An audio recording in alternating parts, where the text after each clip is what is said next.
iRacing right now. He's got traction, he's got rid of the outside of both of them! Maloney! Oh, he's taken Anderson! Anderson's up to Oh my god! Oh, big crash! Oh my goodness, half the field's gonna get rolled! Second very close. These guys are going to want to make their way through the field very quickly. Oh, here we go! Oh no! That's massive! This is it! This is over! I can't believe this! Oh my god! God, what?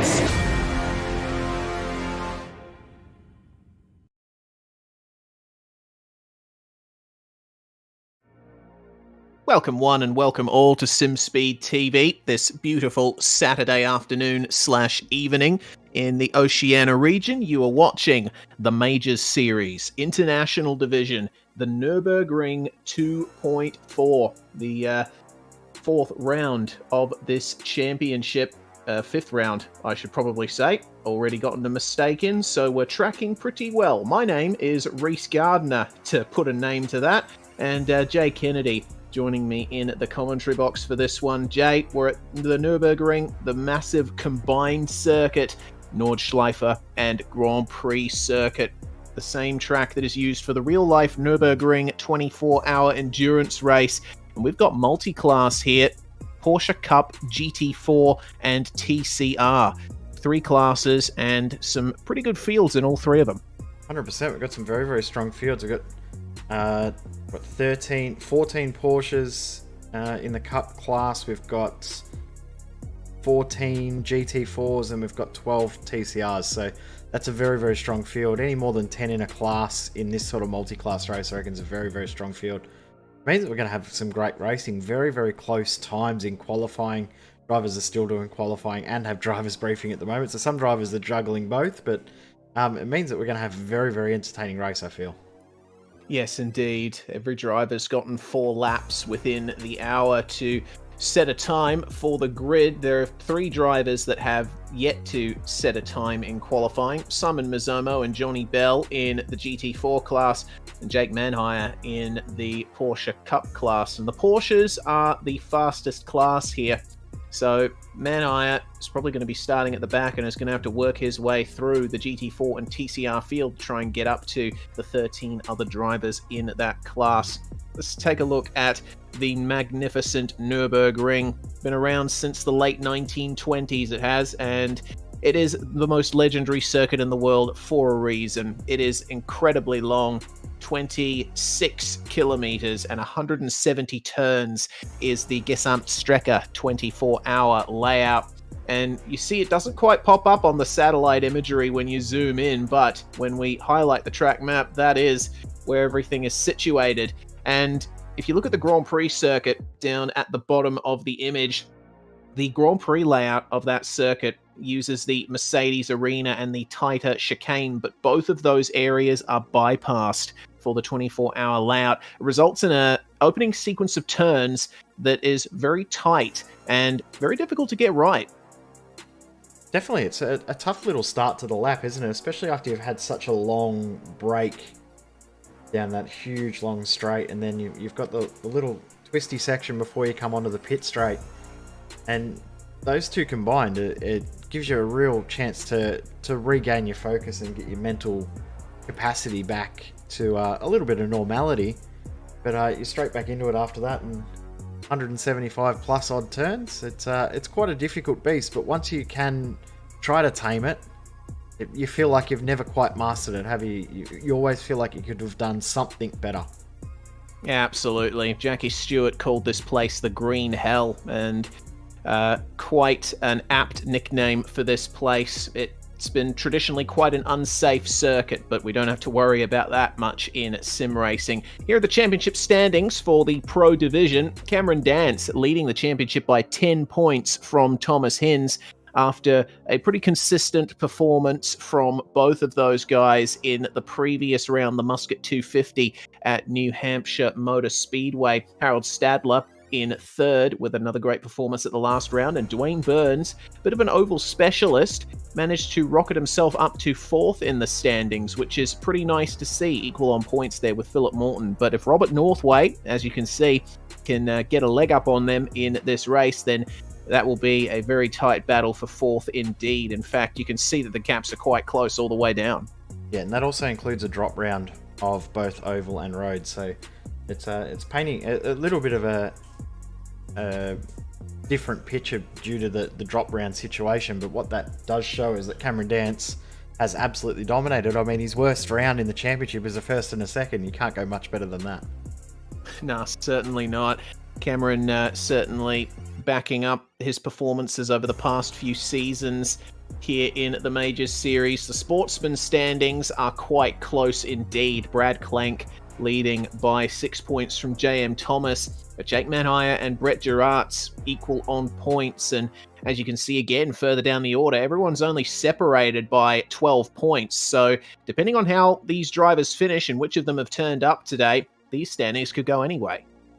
Yeah, exactly right. It's a very, very close championship, and the Sportsman Championship has always been close in this series. Every single season of the Majors, the Sportsman's Championship has been very, very close. Now, I just want to do a quick shout out as well to Bradley Matheson. Unfortunately, his wife passed away last night, so he was due to be out on track, but sadly won't be there. So thoughts are with Brad and his daughter Jasmine. So sad news for the Matheson family, and our thoughts are with you, mate. Yeah, agreed. That's very tragic news and a very nasty surprise for us here on the broadcast. Thoughts are with you, Bradley. Moving on quickly to the Pro Teams Championship. It's TechSense Fitstein Motorsport in P1, and I think that Fitstein have certainly come into their own this season. The championship in the international region, since it started running, has traditionally been dominated by Kinetic International, but they haven't quite pulled it together this season. Fitstein has a very good driver lineup, including Cameron Dance and Harold Stadler. So at the moment, they seem to have a nice hold on that championship. Yeah, it's been a tough season so far already for Kinetic. Of course, John King with his tragic passing, and he really was the glue in that team. But I think they will gel a little bit better, I think, over the coming rounds of this season, and I think they will really fight hard. I know Fitstein, their one goal for the season was to beat Kinetic. I think Kinetic will now be trying even harder to try and win that championship and do it for John. So it's going to be a very, very interesting fight between those teams. The longer we go, and we've still got 10 rounds to go, so anything can and probably will happen. Yeah, and I don't think anyone can begrudge Kinetic for wanting to honour their late founder. In the Sportsman Teams Championship, well, the Gentlemen's Sim Racing Club really has a grip on this one, with Middle Finger Racing, Sports White and Vision Motorsport equal on points. It seems that second is certainly on, but GSRC there working out very nicely indeed. Here's a tough little group though. If take those top three out, you look at the rest of the teams. You got the secondary Gentlemen's Sim Racing Club and Middle Finger Racing teams, both very, very close, and Bethel Sim Sports, Rip Racing, they're all here tonight as well. So it means that those other teams are going to have a good chance to get some points, and a competitive field will help them in that aspect as well. So yeah, it's going to be very, very interesting to see how this championship plays out as the season gets longer and further in. Indeed, we are still only in the early stages of the championship, so anything can and probably will happen. A minute to go then in the qualifying session. Jake Manhire has made his way out onto the circuit, but he's not going to be able to get up to the line in time to even start a lap, let alone set one.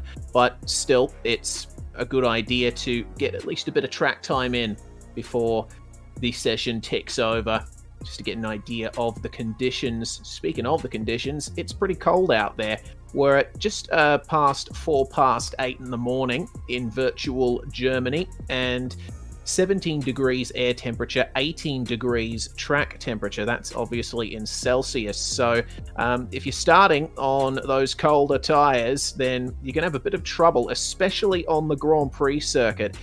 Interesting to note, Jay, something that has really come into play at the combined layout of the Nurburgring is the difference in surface grip between the Nordschleife and the Grand Prix circuit. You'd expect that the Nordschleife, being the older circuit, would have less grippy tarmac, but in fact it's the other way around. The Grand Prix circuit is quite slippery. Yeah, exactly right, and it's probably more down to use as much as anything else, as session has ticked over, so qualifying is officially done. We can get our starting grid up on screen. 3 classes will be shown different colours. We'll have blue for our Porsche runners, yellow for our GT4, and green for TCR. Indeed, we shall. Cameron Dance and Dwayne Burns are going to line up on the front row here. It's a great performance there from Dwayne Burns to put himself up into P2.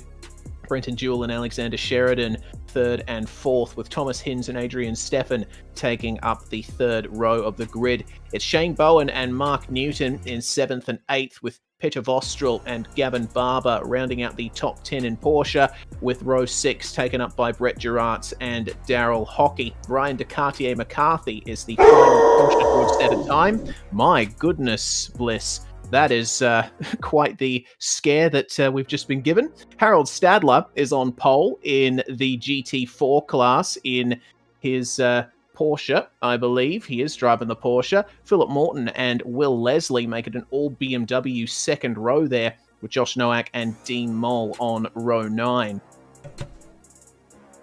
That gave me a fright too. Good job, Bliss. Sorry, doggo. Sorry, world. Thomas O'Leary will start on pole in the TCR class, just pipping Jack Stiles. Jack Stiles was on the front row, or on pole, pretty much for most of that qualifying session, so be pipped there at the end, starting second. He'll be probably a little disappointed with that. Ragsdale and Connor Brown in between those two. Then we've got Johnny Bell and Jonathan Ben. Jonathan Ben actually racing basically with 1 foot, broken right ankle. So he's somehow still out there on track. Great to see. Wow.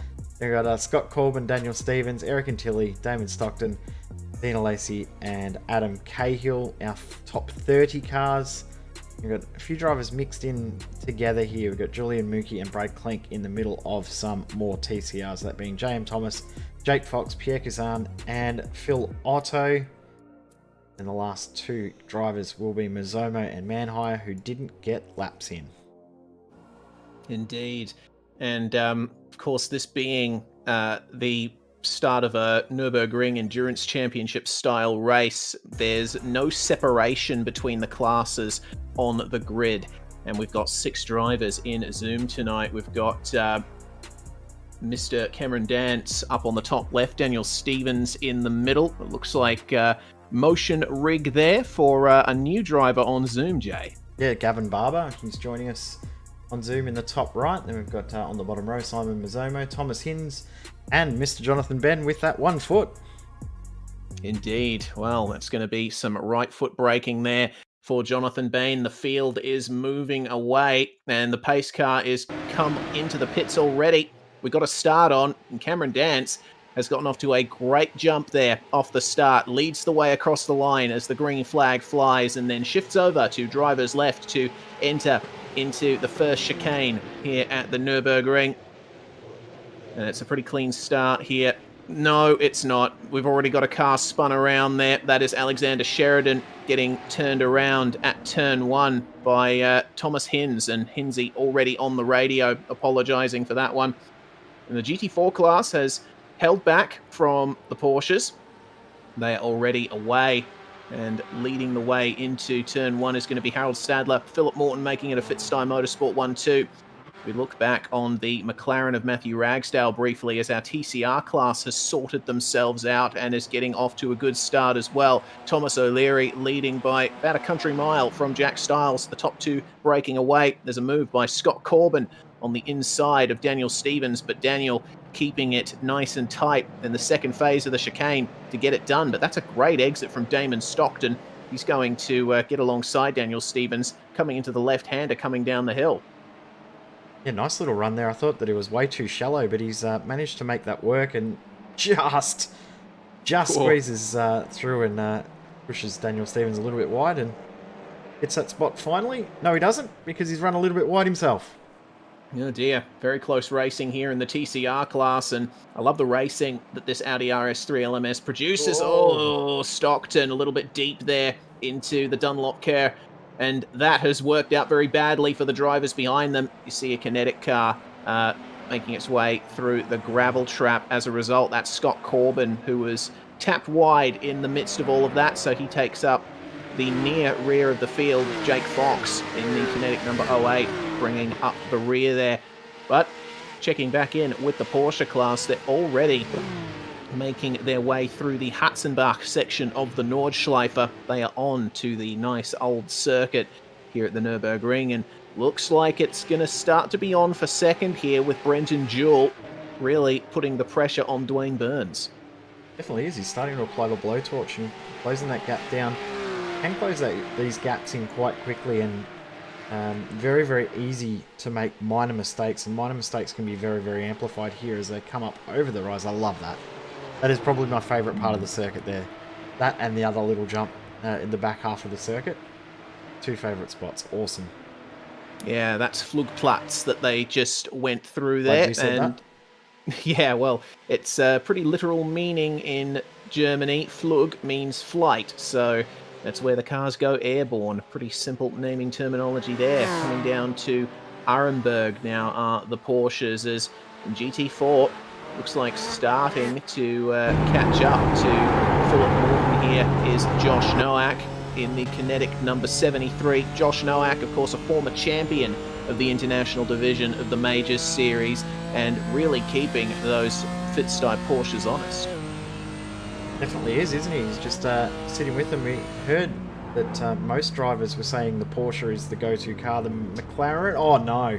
Oh, dear. Oh, no. That's a mistake coming into Arenberg for Mr. Nowak. Just getting onto the grass. And the BMW GT4, it's certainly had some changes in recent builds to make it a bit more of a docile machine, but it's still very hard to drive, as you can see.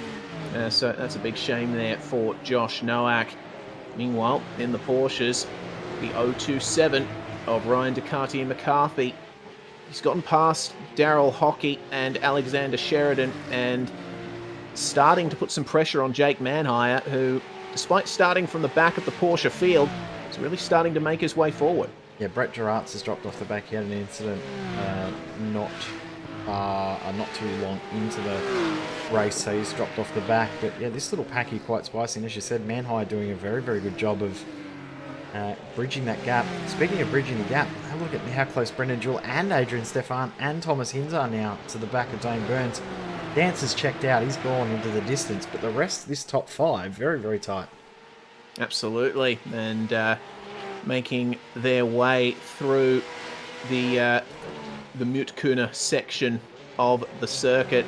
No, actually, they're still got to come up to that. They're making their way just through Bergwerk at the moment and making their way onto the Kesselchen section of the circuit. This is flat out in pretty much every form of race car. So there's a little bit of a draft opportunity as they go up the hill in that section. And get another view here, the virtual racing school replay of Jake Fox. He's had some further issues down there at Arenberg in his TCR machine, already carrying some damage to his front right. Yeah, so we'll see if we can pick up exactly what happened there to Fox, because he's actually decided to park the car. Oh, just got way unsettled under brakes, and you see Josh Nowak, I think. Has he? No. Oh. Looked like he may have had a front tyre. Yeah. Not too sure what's gone on there, but you saw the Kinetic BMW still trying to recover down there at Arenberg. So this race has not gone off to a great start for some of the Kinetic runners, Porsche runners, through the carousel section, and you see a bit of trouble there for Mark Newton. It's very easy to do there at carousel. The fastest line is to go through the concrete banking, but it's very easy to slip out of it and lose a bunch of time. Yeah, and if you do slip out of it, you find that your car loses a lot of balance there too.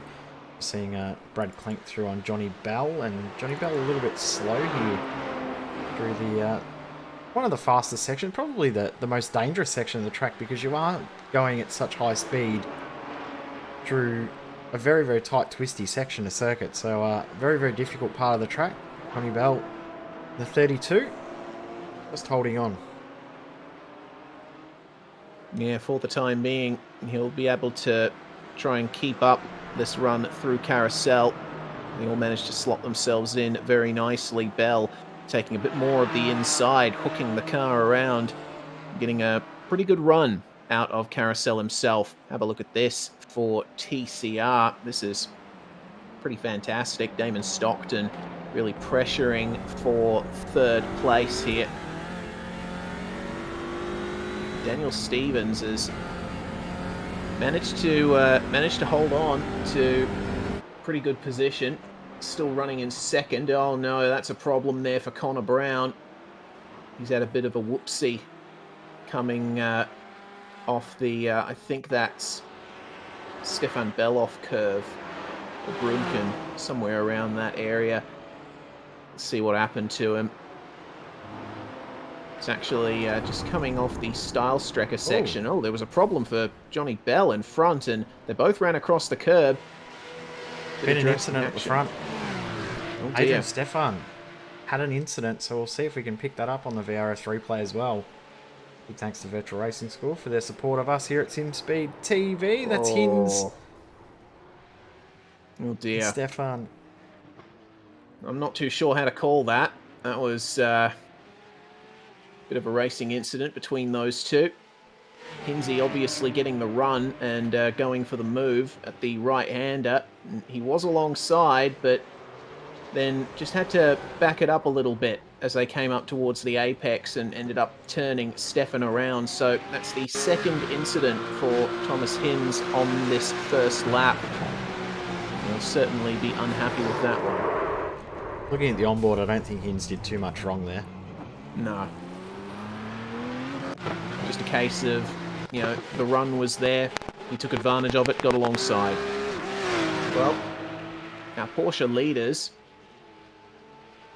having completed the first lap now, Thomas Hinz continues on down the start-finish straight here in the Zuva machine. Starting to come under a bit of pressure from Mark Newton, who has managed to get a pretty good run on the first lap. Hinsey running a little wide on the exit of the first chicane. And that's going to allow Newton alongside. No, it's not. Newton backing out of it, electing to stay behind for the time being. That's the problem that drivers face on such a long circuit with such a long race. You know, it's 2 hours and 24 minutes, and we're coming up to 9 minutes in. You don't want to be making silly moves too early on. Exactly right. I mean, the drivers do have a spare car there, but it's not really something you want to go and use at this point of the race. Speaking of using the spare car, looks like Johnny Bell is coming in the pits and he will use his. He's obviously had some sort of issue. Back in the TCR field, side by side down the back straight. This is what we like to see. Oh, this is spicy. Whoa, whoa, whoa, whoa. Take it easy, boys. As Damon Stockton continuing to defend from Daniel Stevens. It's going to be the end of the first lap here for our TCR runners. Stevens has gotten a little bit crossed up on the exit, which could potentially allow Jack Stiles through coming into the first turn. Stiles doesn't have much of a run on Stevens, though, so it's going to have to be a bit of a banzai out braking maneuver here into the first turn.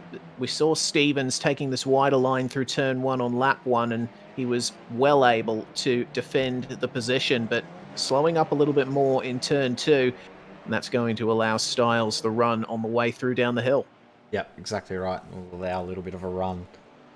And I would say that Stiles will just get this done nice and easily. And saying that, this is almost a repeat of what we saw on the previous lap, isn't it? With Daniel Stevens and Damon Stockton. Stockton got through in the end. Took him a full lap to do it. Jack Stiles has done it a little bit quicker. Yep, using the outside line around the Ford curve. And keeping the position nicely through the southern curve at the very bottom end of the Nurburgring combined circuit. So let's see if Stevens can try to catch up to him again before they get to the Nordschleife, because it's very hard to pass in that opening section of the northern circuit. Oh, Jack Stiles making a slight error there. A little bit of oversteer, lost grip through the middle of the turn. Potentially allow Daniel Stevens through as we check in with old mate Daniel in his triple screen rig. And Once there's again, not much not using his headphones.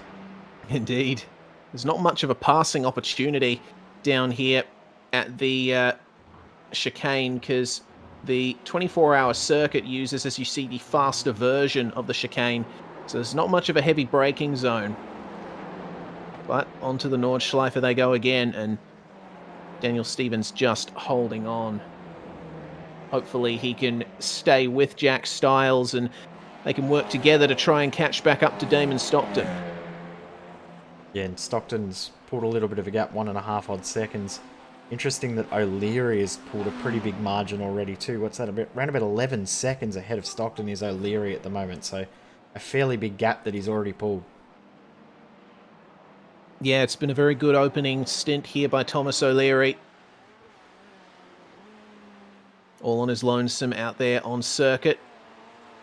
Coming up to Flugplatz, and nice clean lines we're seeing from him through that section of the track. Oh no, it looks like a problem for another TCR down at Hatzenbach, Adam Cahill. And, oh, another car as well. Wondering who that is. We'll get the virtual racing school replay and see what happened there. Yes, I believe it was maybe Pierre Cousin was the second car coming in here. Yeah, the number 9. That is, oh yeah, Pierre Cousin, yeah, in the 22. The number 9 is Adam Cahill. So Cahill just got massively crossed up through Hatzenbach. It's easy to do in the TCRs, and Pierre, well, he got on the brakes, but as you can see, the rearward brake bias that these TCRs have to use in order to turn, they are front-wheel drive, just sent him into a slide and straight into Cahill. Good thing is he'll get away with relatively no damage, so he'll be able to push on, and both of them will. It's something you see quite a lot. Races here at the Nurburgring is those sort of incidents. And often when you see one car have that little slow spin, you'll see another car, if it does make contact with them, usually at fairly low speed as well. So you don't often see the big one as such at Nurburgring. You do see it, but it's not as common as you would think. Yeah, certainly.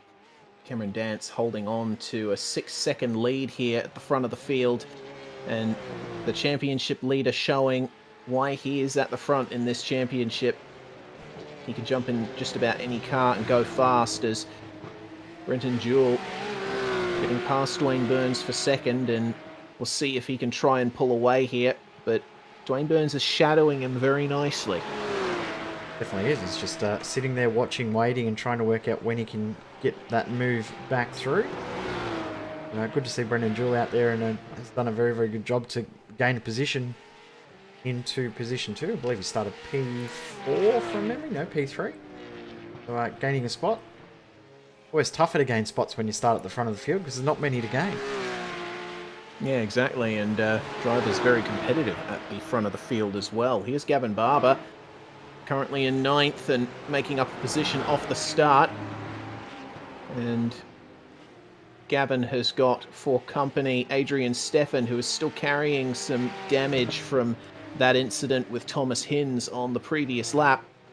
So Steffen losing quite a few positions here, but at the same time, he's managed to hold on well and is maintaining some pace there in that number 56. So I think the damage not harming him too much. He'll try and get that fixed at his pit stop.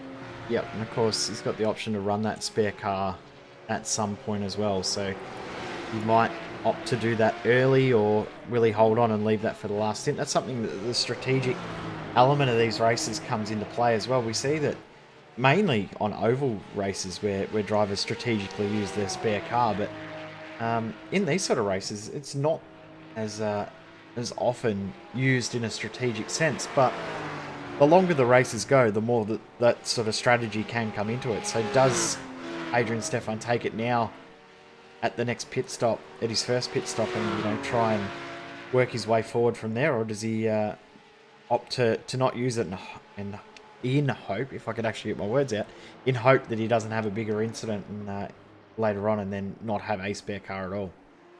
Yeah, that's the issue that drivers face. They only get one spare car in the Majors series as they make their way through the Kleiner Carousel towards the end of the Nordschleife lap. On a track as long as this, fatigue certainly comes into it, and there's no such thing as a perfect lap of the Nürburgring.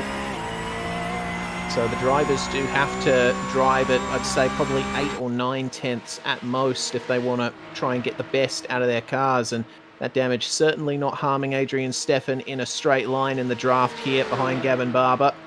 as they come up to the dip on the back straight here, past the Grunholler restaurant.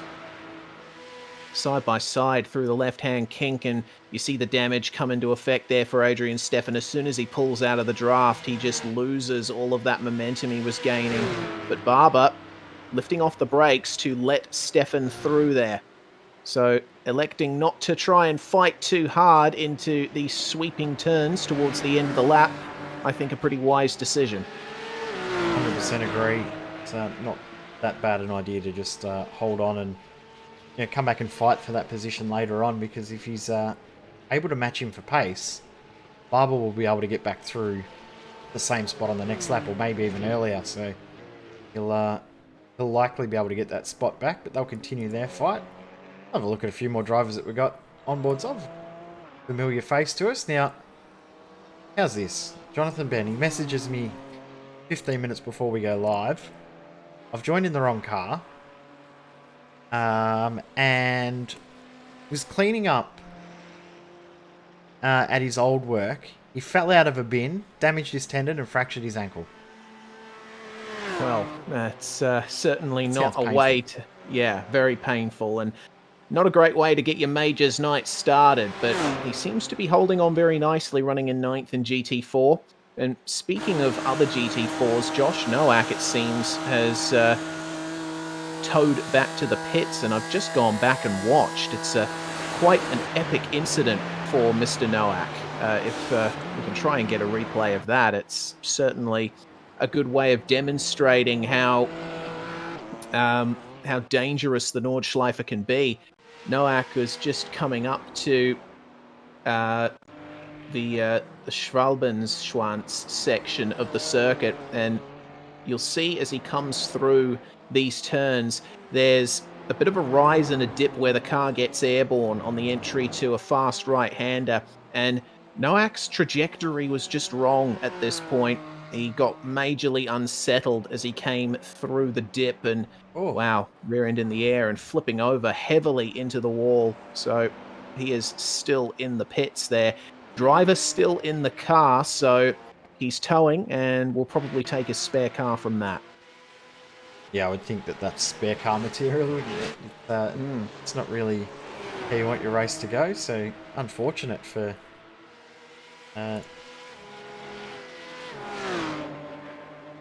former champion Josh Nowak. Had a mental blank there. I just got sent a picture from our very, very good friend David Haynes, sending me some gluten-free treats. Oh. Rubbing it in. He's his next door neighbour or neighbour bakes gluten-free treats for one of his family members who is also celiac, and he tends to rub in how good some of the food is that he gets given. Oh, maybe he should send some of it to you. I mean, it'd Maybe probably be some shipping costs from Brisbane down to Bendigo, but all the same, be a mate, David. Send Jay some gluten-free treats. Yeah, send me some goodies. Thomas Hinz continuing to make his way around the circuit, and he's got the concentration face on.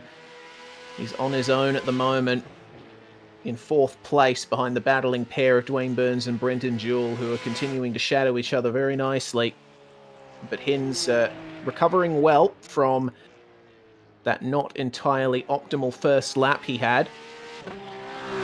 And in terms of lap times, he's pretty equal with Brenton Jewell and Dwayne Burns over the last lap. But if they start battling harder, yeah, he's going to catch them. Yep, exactly right, and not too far off. But the other thing with that is Cameron Dance ran about 4 seconds faster on the first flying lap. Definitely has the pace right now, but Hinzy will be trying for a little bit of redemption, and he'll try and gain some more spots as the race goes on. We'll check in with him again later. Interesting, the front of GT4. Philip Morton's dropped off a little bit from Harold Stadler. Stadler and Morton were pretty much nose to tail for the first 2 laps. Now onto lap 3. That gap's stretched out a tiny little bit. Mizomo slowly catching into Philip Morton. Of course, Mizomo started at the rear of the grid for this class, but he's been able to work his way forward very, very quickly. Yeah, he has indeed, and it's a Fitzstye Motorsport 123 as a result. So, Mizomo doing a very nice job at the moment, but all three of those runners are carrying some form of damage to their front ends. So, probably some contact with a curb, maybe a little mistake here and there as they go over the sections of the track that make your car go airborne. They're still keeping up the pace, though, very nicely.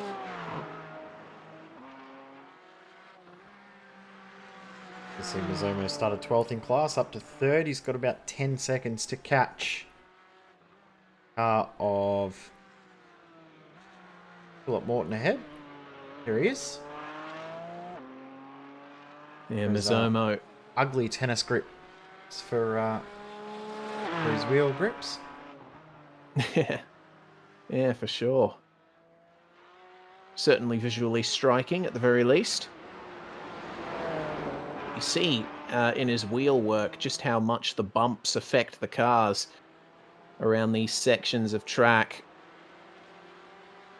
You've got to be very careful that the wheel doesn't go flying out of your hands. As really good job here from Thomas O'Leary, continuing to hold on to that TCR lead, and Connor Brown made his way past him in the GT4, technically the faster class, but it seems that Thomas O'Leary's pace is unassailable, even to some of the rear runners in our GT4 field. And he's got quick math, 16-second lead in class at the moment, so he is absolutely flying along right now. So he's doing a very, very good job. Yeah, and it looks like backing off a bit there is Connor Brown, just to give himself some space down this fast section of the circuit up in the north. Checking back in with our leader, Cameron Dance.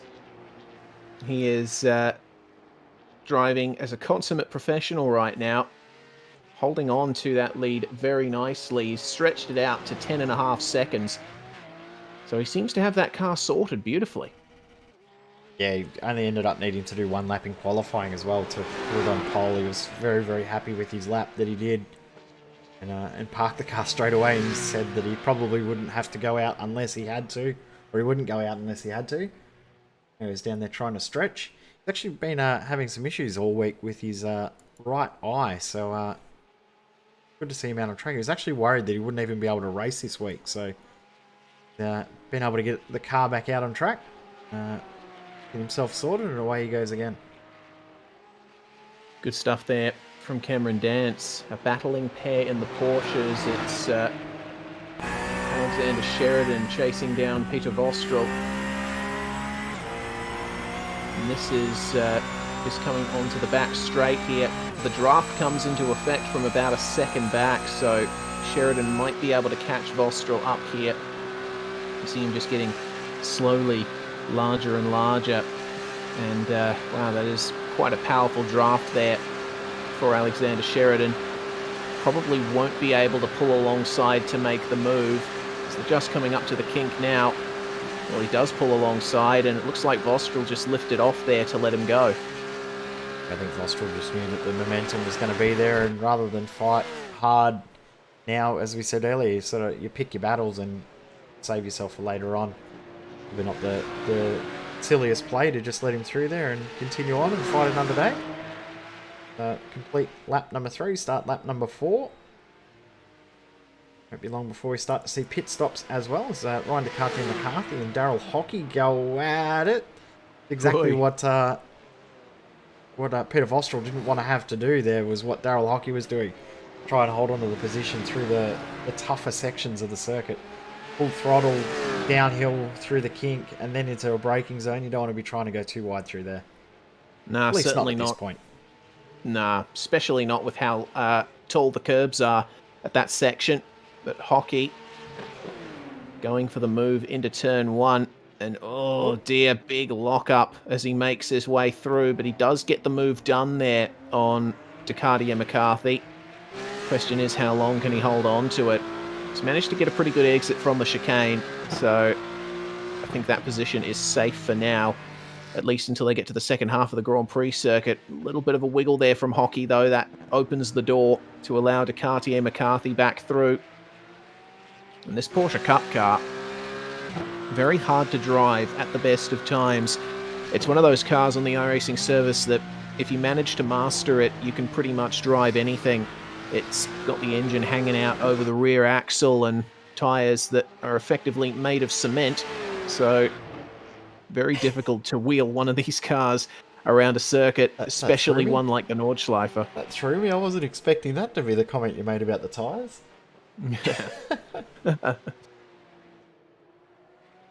Hardened cement. Now, Connor Brown's limped his car back into the pits, and he will likely get a spare car. Jake Fox, Johnny Bell, Josh Nowak, all back out on track after taking a pit stop and getting a spare car, so they're back out there, but a little bit off the pace. But the fact that they're still going means championship points still up for grabs for those guys, and teams championship points are going to be critical at this point as well. They are indeed. Incoming move for second place in TCR, though. Damon Stockton side by side with Jack Stiles on the run down to the braking zone, and they are going too wide through the kinks, and Stiles having to back out of that one. Very intense stuff as Stockton holds on to second place. Coming up to some traffic here, Julian Mookie in the Gentleman Sim Racing Club GT4. And just trying to break the draft there is Damon Stockton, but the straight line speed of the GT4 comes into play down here, and that's going to make things very difficult for our podium runners in TCR. Stockton had to back out of that massively, and Mookie just letting them both through at the chicane.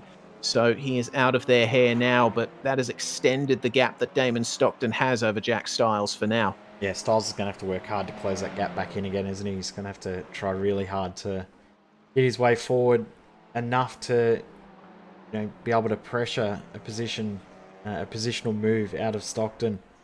But Damon Stockton's done a very, very good job so far in this race as well. So shouldn't discredit the driving from Damon Stockton, because he has been doing a very, very good job. He has indeed. And further back in the TCR field, there is a battle for sixth three-way between J.M. Thomas, Dean Alessi, and Eric Intilli. Intilli driving for Kinetic again, and J.M. Thomas, one of the Gentleman Sim Racing Club cars. Dean Alessi driving for the Middle Finger Racing Sportsman team. I'm liking how this battle is looking, as Thomas got very crossed up over the curbs there in the Schumacher S. Managed to keep it pointing forward, though, and is holding on there to sixth place. But Intilli starting to pile some pressure here on Dean Alessi. Very difficult to get the car online through that right-hander. It's a bit faster than it looks, but at the same time you can suffer understeer through there, and it can really affect your run down this back straight here on the Grand Prix circuit. And you've got to be careful of the off-track here at the chicane as well. If you try and take the optimum fast line, you'll end up cutting the curb, and you'll end up getting an incident point for your troubles. Exactly right, and you want to be careful of the incident points. They do go against your license in the major series, very similar to safety rating within iRacing's ranked races or official races. Very, very similar system used in the majors to calculate drivers. That was close. Oh dear. Drivers' safety rating or DPI. Damn, Thomas is very, very lucky to hold on to it there. Yeah, Hatzenbach is difficult in the TCRs. You got to really work the brakes through that section, and as we touched on before, the rear brake bias that these TCR cars run, if they run it too far forward, they just can't get it turned around on entry. So got to be very careful of the way your rear end is acting in that opening section of the Nordschleife. Does seem, though, that J.M. Thomas has managed to keep that going nicely. Julian Mookie is still making life difficult for Damon Stockton and Jack Stiles. He's made his way through on them in a straight line on the run up to Arenberg and has gotten back ahead of them. But once they start getting to the twisties up here at the top of the circuit, I'm wondering if these two TCR runners are going to start catching back up to him again. Either way, it's keeping the battle for second very close. Probably not the way that they want to have this battle being close, though, is it? They probably want to be able to actually have a proper fight, and Mookie's just fast enough in regards to the car's actual speed to get away, but he just doesn't have the cornering performance. What this is doing is Daniel Stevens is starting to close in on these guys now. They're about 7 or 8 seconds up the road. They're now down to 4, and I don't think it'll be too long before Daniel Stevens is in on this battle too. So we'll see if that does come about with Daniel Stevens joining the party. Still quite the gap that Daniel Stevens has to make up on these two, but if they continue as they are behind Julian Mookie, then they're going to have to back off. They're not quite extracting the performance they want from their TCRs here. Mookie just staying ahead on the run through the Dreifahrrechts, the miss-hit-miss, as Nordschleifer veterans call it. Mookie running wide through the slow left-hander, and Damon Stockton on the radio here, giving Julian Mookie a bit of a hurry-up. And this is a very difficult situation that these drivers are facing, because they aren't technically racing each other for position in their class, but there's still an influence that the GT4 is exerting on these two as they make their way through the curve that Niki Lauda crashed at in 1976. Very dramatic crash that changed the outcome of that driver's life, career, and the 1976 Formula One World Championship. But it seems that Mookie has managed to gap these guys enough through that section that he can streak away in a straight line through this very not straight but still flat out section of circuit. Yeah, and this is sort of one of the sections where it's got a real street circuit feel, doesn't it? Because the walls are so close and you're so fast. It's so flowing. It's so naturally... I don't even know the word I was wanting to say there. I can't even think of what I wanted to say. But it's an amazing stretch of road, and you're so flat for such a long time. And with it being not straight, it does make it difficult to actually use that momentum you do gain. Yes, indeed. There's been a change for position at the back of the Porsche field. Ryan DeCartier-McCarthy ran wide at the Kleiner Carousel and let Brett Geraerts through. So now Geraerts is ahead and up into 13th place. He's still 2 positions down from where he started, so the MFR driver still having quite a bit of work to do here. Definitely is. This is the closest battle on track, though, because Styles Stockton within 1/10 or 3/10 of a second, and they're starting to break away again from Daniel Stevens. It's 5 seconds back to Stevens now, so this gap is ebbing and flowing. Be interesting to see if they do catch up to Mookie again through the next little section of corners, or if Mookie is okay, as we've got pit stops happening. I didn't think we'd see pit stops yet. Yeah, at the end of lap 4 here for Adrian Steffen, and I think he's decided to... Yeah, he's decided to come in early there and get those repairs done. Cameron Dance, I believe, has stayed out in the lead of the race. He has indeed, so he's going to be working on extending that lead. DeCartier-McCarthy in as well. I saw him carrying a bit of damage as he let Brett Geraerts through, so obviously electing to get that repaired as well. Checking back in on the battle for second in TCR. You see Julian Mookie in the distance in some of these shots. He's starting to move away from these two. And as they come up to the long back straight on the Nordschleifer, I think that Mookie won't be making life difficult for Stockton and Styles again for quite some time. So they can continue on this battle. And Styles is really starting to get a good run on Damon Stockton as they make their way through this very difficult right-hander coming into the section, heading towards Kleiner Carousel. Stockton running wide and into the gravel, and that's going to allow Styles through. So change for second there in TCR. Let's see if Damon Stockton can jump in the draft and get it done again on Styles when they get down to the bridge. Exactly, let's see how close they are at the end of this long, long run It's around about 2 kilometers from memory, Race. Does that sound right? Yeah, something like that. Obviously, too long for an FIA Grade 1 circuit, which is part of the myriad of reasons why Formula 1 doesn't race at the Nordschleife anymore. Have a look at the draft, though, from Stockton. He is catching up to Styles massively, and Styles is going to have no choice but to let him come alongside here as they come through the kink. The intensity of this battle is certainly going to be taking something out of these drivers. Just moving ahead there is Damon Stockton again, back into second. Nice See move. if he can... Yeah, very nice move indeed. And he holds on to it as they come through the Hohenrange chicane, which is one of the first modifications made to the circuit in the later stages, or I think the early stages of the 1930s. It used to be almost a straight run through the... Whoa, to the inside. Jack Styles attempting a move, but not quite getting it done. It used to be a much faster run to the start-finish straight of what was then called the Südschleife, which was the old southern circuit of the Nurburgring, on which the Grand Prix circuit now sits. I love listening to the history of the track from you, Reese. This is Gavin Barber. Hit the wall. He's already got damage at this point. So, actually runs off the circuit just here. We might have to rewind a little bit further to try and work out what's happened to him. Yeah, that's a big shame there for Gavin Barber, and There you go. wonder... Yeah, so didn't have damage at this point. Let's see if he caught the grass or maybe hit a curb in the wrong fashion. He's got another of his MFR teammates behind him there. Yeah, This is Mark just... Newton just behind him. Here Oh, it is. yeah. Trouble in Hutzenbach.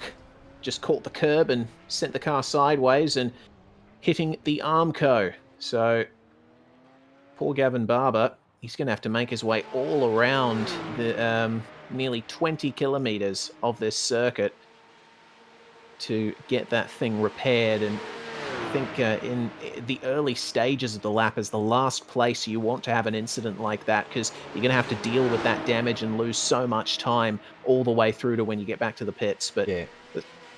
Sorry, keep going. yeah, all good. I thought was you were just about gonna- to stop. Yeah, well, I was about to, but I just noticed the second place battle here between Brenton Jewell and Dwayne Burns. There's still been no change for position, but Burns is keeping the pressure on, and I think using the draft in many places to stay in touch here with the 396. It's been quite interesting to see how well Dwayne Burns has managed to shadow Brenton Jewell so far.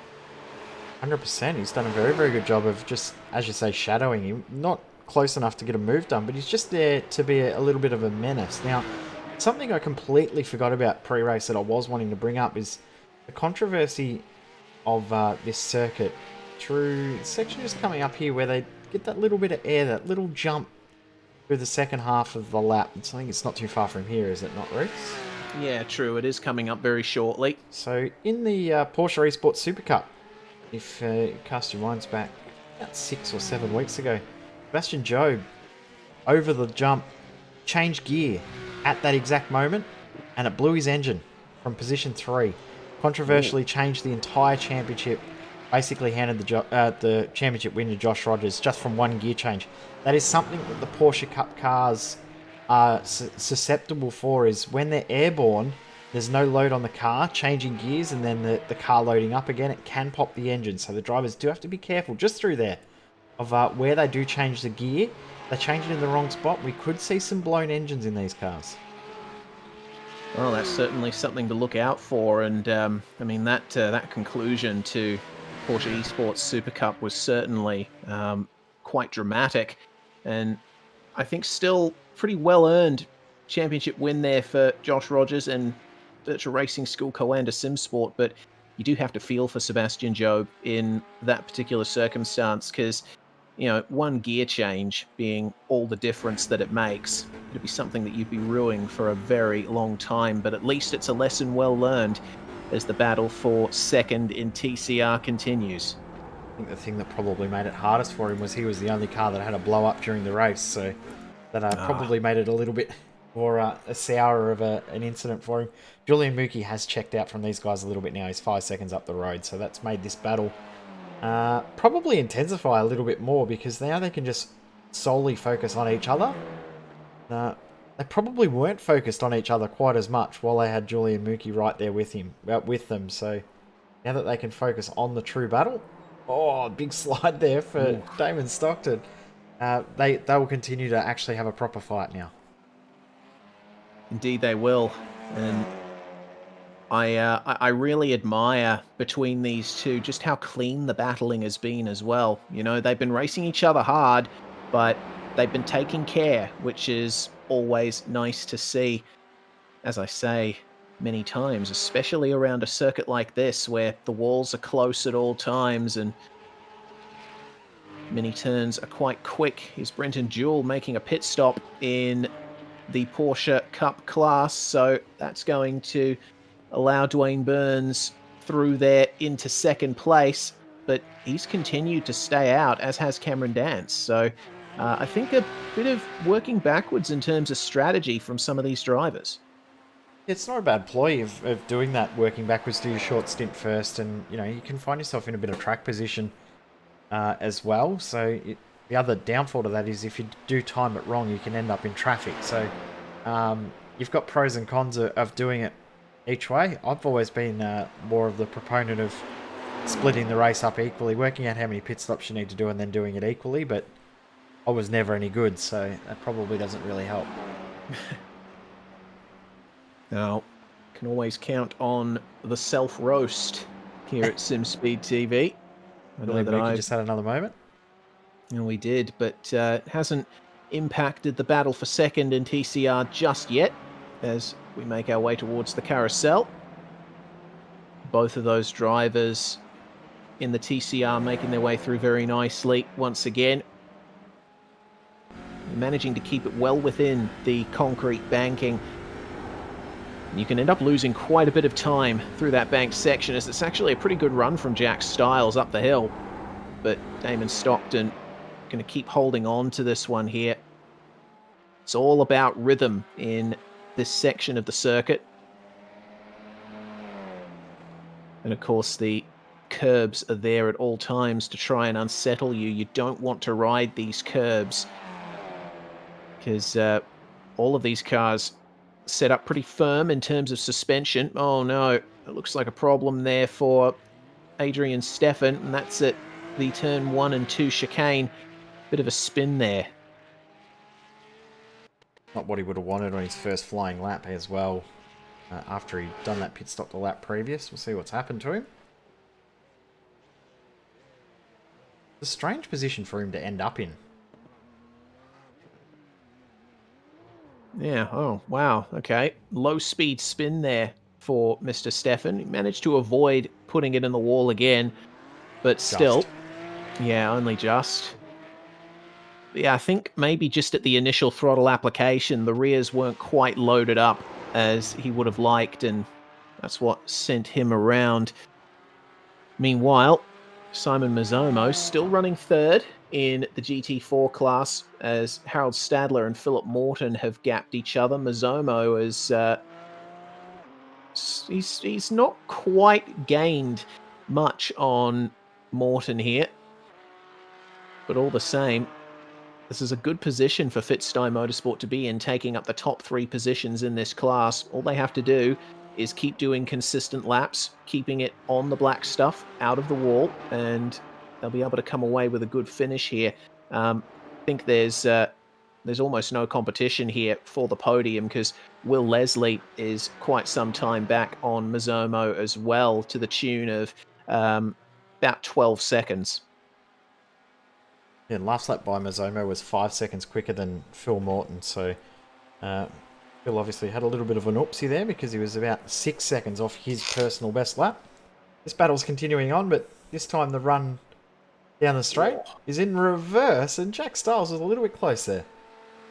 Yeah, making a veer to the right to make his way past Mr. Stockton and moves ahead through the kink. So Stockton, I don't think, is going to try and fight this too hard through the sweepers towards the end of the lap. A bit of a mistake from Stockton. He ran wide in that right-hander, so that's lost him a couple extra tenths to Jack Stiles, but he's still within draft range and actually electing to go for the pits. So diving straight into pit lane here is Damon Stockton. Slows down to 60 kilometers per hour. The pit limit speed here at the Nurburgring, and taking up one of the first pit stalls. And I think good decision there by Damon Stockton, thinking, you know, I've lost the position. It's probably for the best that I jump into the pits and try to undercut Jack. You'll use that 1 lap shorter pit stop now, pit sequence now, and gain that back later on when the next round of pit cycles come through, or the final round of pit cycles come through. So break up that battle, because it was probably slowing them both down. Yeah, agreed. Cameron Dance still stays out in front in the Porsches. We'd be expecting him to come in possibly at the end of this lap. Dwayne Burns behind as well. It was a gap of 14.6 seconds at the line, and it's now out to 16.5 seconds for Cameron Dance, and a clear track ahead. And the first bit of real traffic that Dance is going to encounter here is Mr. Johnny Bell, who's still quite a ways up the road.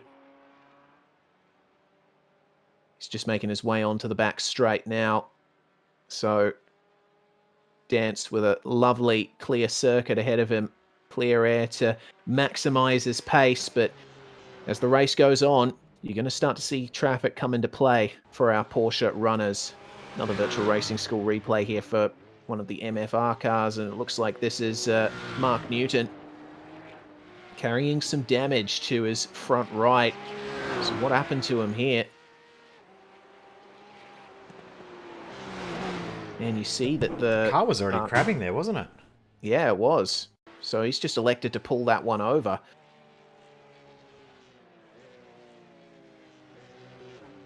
So what happened to Mark here?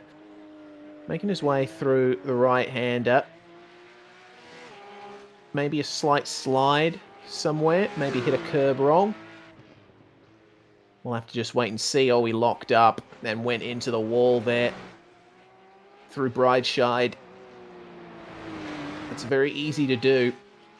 Brideside is a quick turn, and you go over a bit of a dip before you start braking, and a lock-up is the last thing you want there, because the wall is right there as you go over the bridge that goes over the road into the town of Adenau at the northern end of the circuit.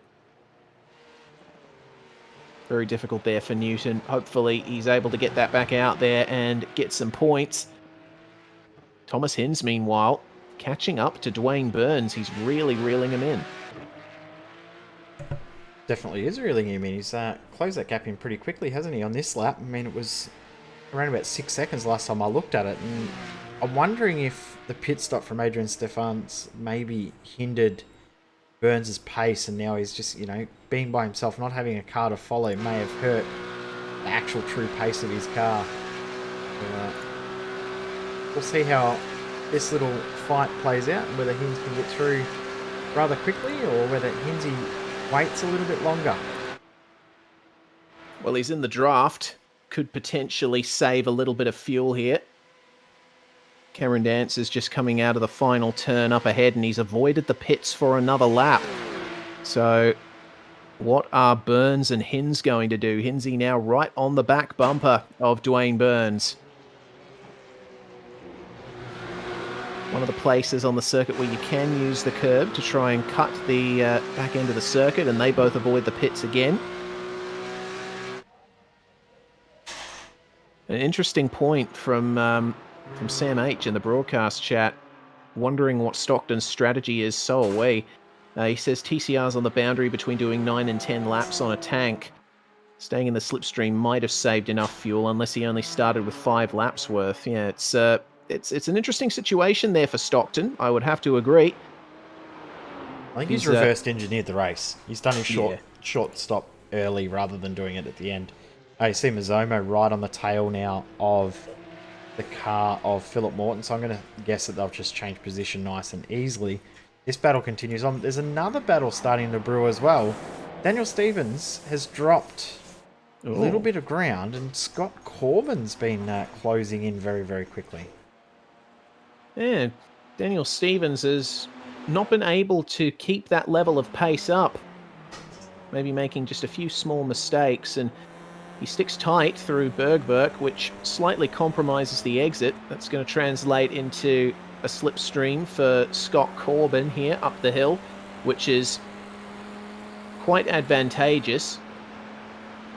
In a lot of cars, you end up losing quite a bit if you're the car in front in a draft pack, and you already see it starting to happen here for Scott Corbin. Is he going to pull alongside Daniel Stevens and go for the move? It would be very unwise to do so, I think. Stevens just holding on to the position because these turns aren't exactly passing spots. It's very much a one-line affair on the run up to the carousel. But Stevens will hold on to it for just a few corners longer at this rate. Yep, hold on for now, and as we approach 90 minutes to go in this race, the time are definitely starting to tick down on these drivers. We're, 50-odd minutes in.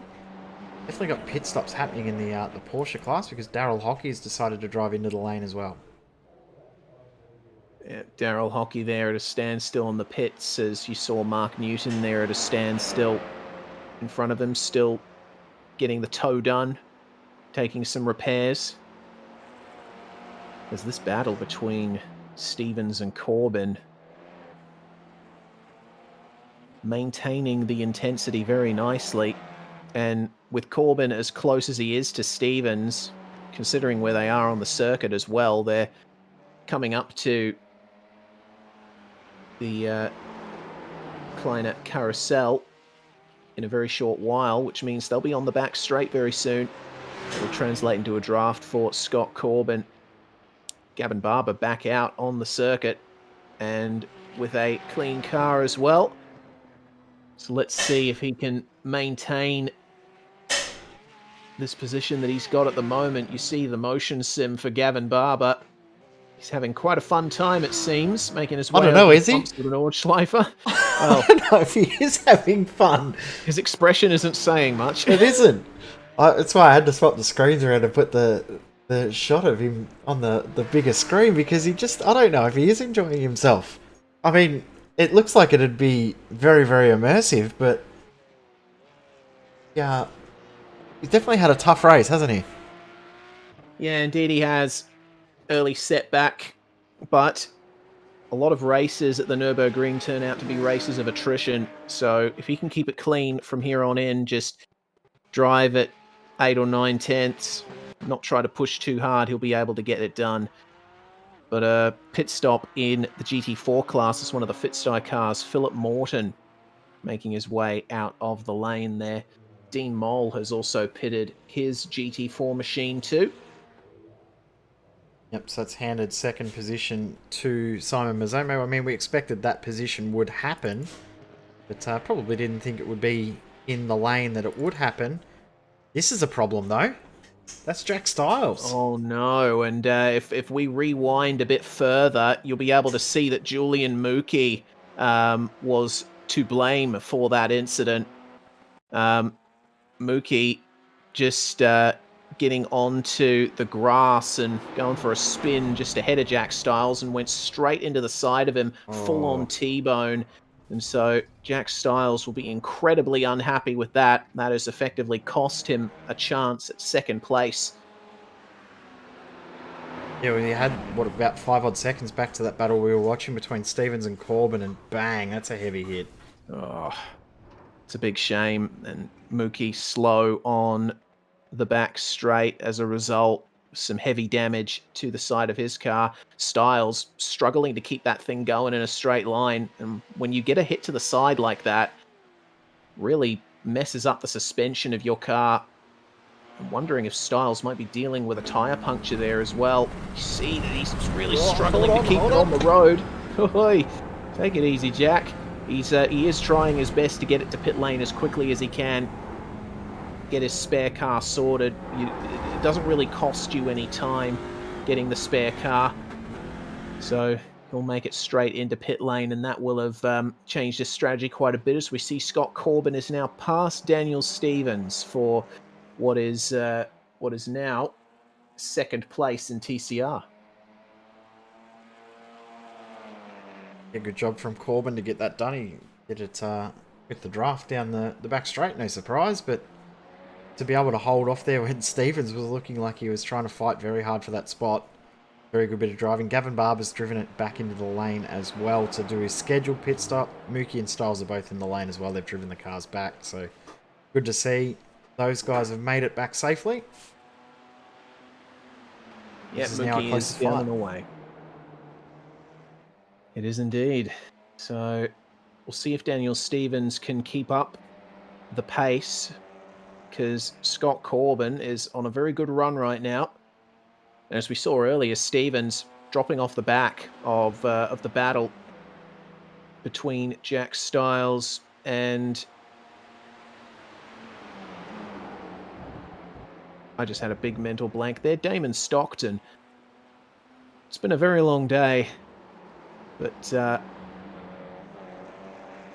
I'd surely prefer to be up here in the commentary box rather than out there on track, because it's really going to take it out of these drivers racing around this place for 2 hours and 24 minutes. It's Daryl Hockey getting through back past Simon Mazzomo after Hockey made his pit stop, so that's why there was a positional change there. Cameron Dance coming down back half of the circuit. See if he jumps in the lane this time, or whether he goes yet another lap as they approach pretty much 1 hour of racing. It's 58 odd minutes of racing now. Yeah, all the same, it is a long race, but it seems that the time is flying by at the moment. It only feels like a few laps ago that we were calling the start. Let's see what Cameron Dance does here. You are sort of right, though, Reese. It was only a few laps ago. Yes, yeah. True. Technically correct there. But Dance sticking to the right. There he goes into the pit lane and pushing very hard on the run into pit lane. Manages to slow it down just in time at the yellow cones at pit entry. See if Dwayne Burns decides to follow him in here.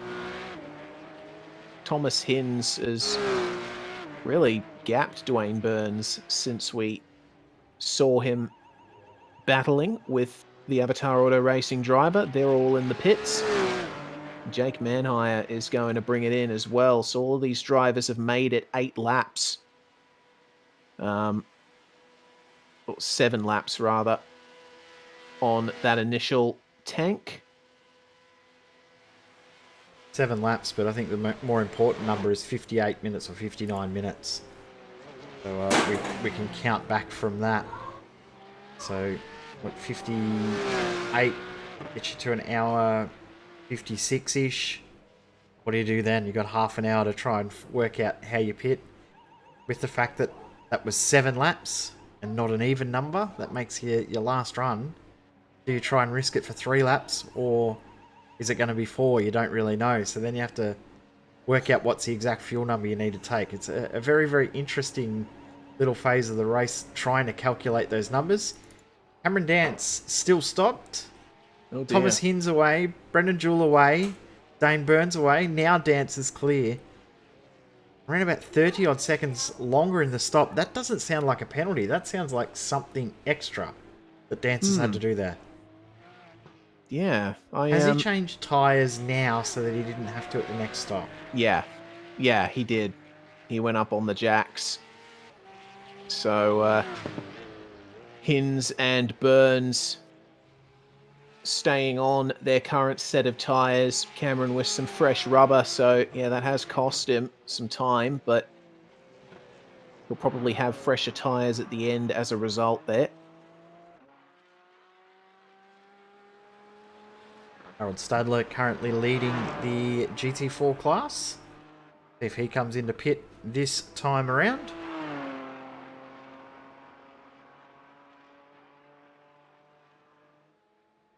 And if he does, it will be another 7-lap stint in this class. It's amazing to think that this piece of road still exists in real life with how all of the modern standards of racing and things are. The fact that we can still race at this circuit still astonishes me and astounds me every day that we can still race. You can actually still go and drive and do a race at this circuit. It's incredible with how technology has changed and safety measures have changed, that this place still exists in real life. It's a bit of a gem that we've still got this. I think it's very, very underappreciated.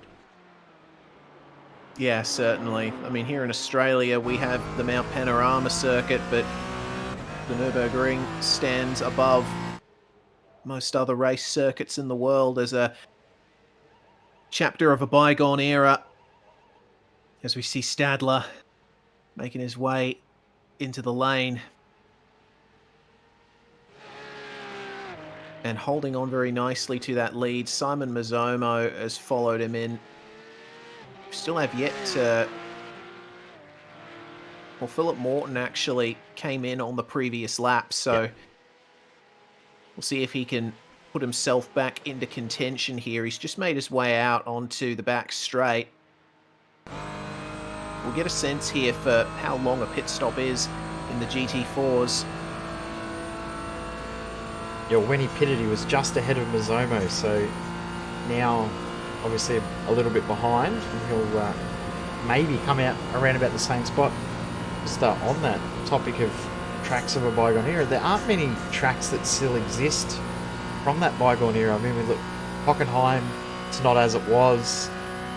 We've really only got here Le Mans, Monaco, and probably Bathurst as the tracks that really have the history and still have that real old school feel about them. Might I raise Monza as a counterpoint? Oh, very, very good point. I mean, Monza obviously has had chicanes added to it over the years, and a lot of its corners have been reprofiled, but still maintains that sense of speed and follows roughly the same route that it did back then as Philip Morton has passed Simon Mazzomo. Mazzomo just coming out of the pits there, and a lot of rubber being laid down at the dip at the first turn, which is where you'd probably see the front left lift off the ground and drag a bit of rubber onto the inside of the racing line. But Philip Morton back up into second in GT4. And Daniel Stevens still holding on to the back of Scott Corbin here.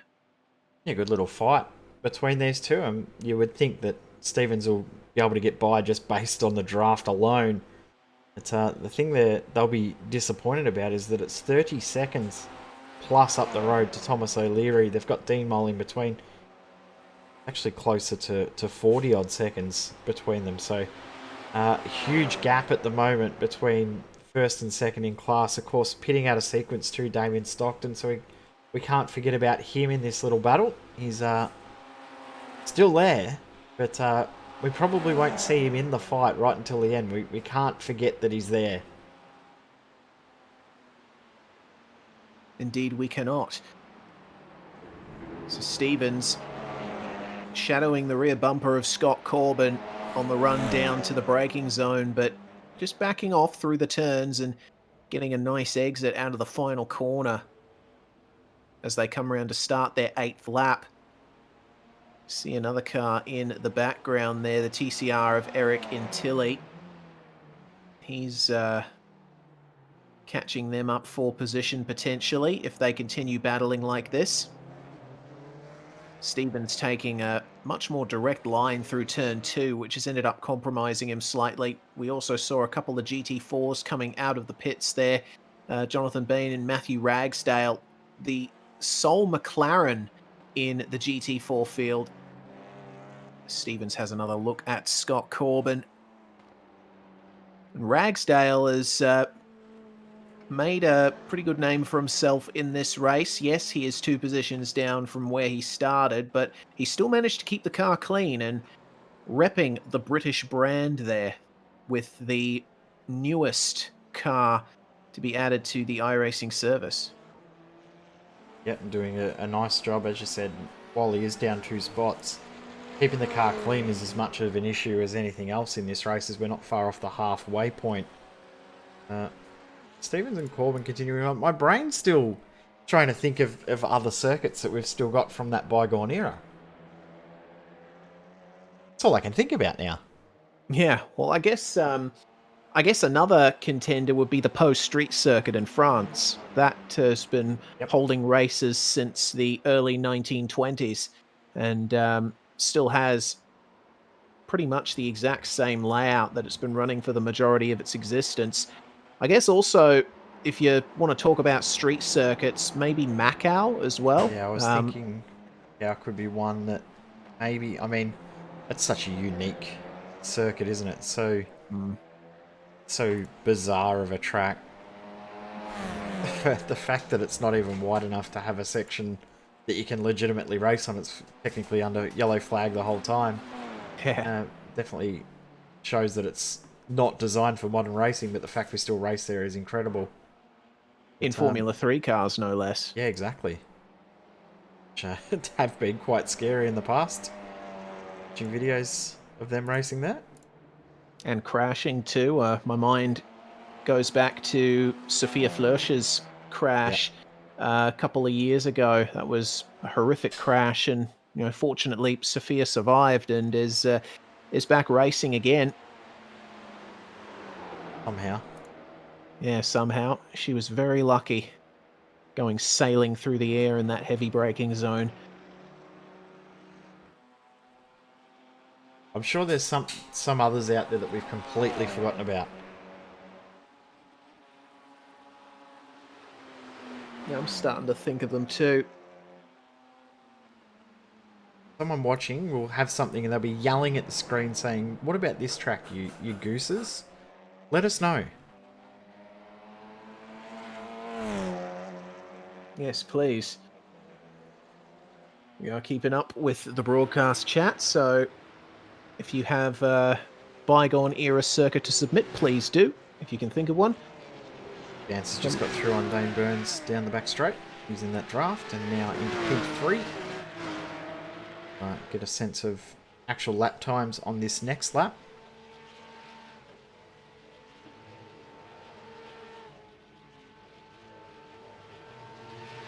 Would you consider Interlagos maybe? Oh yeah, Interlagos. Definitely. Was built in 1938.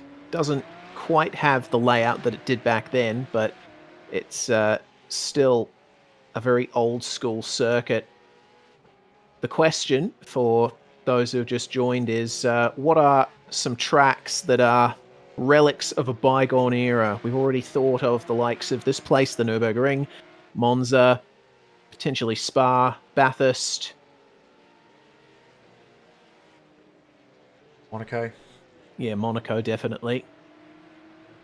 Long Beach, I would debate. Long Beach has been around since the 1970s, yeah. Yeah, I think Long Beach is probably too new to be in that sort of category of a bygone era. It's still relatively new in its age.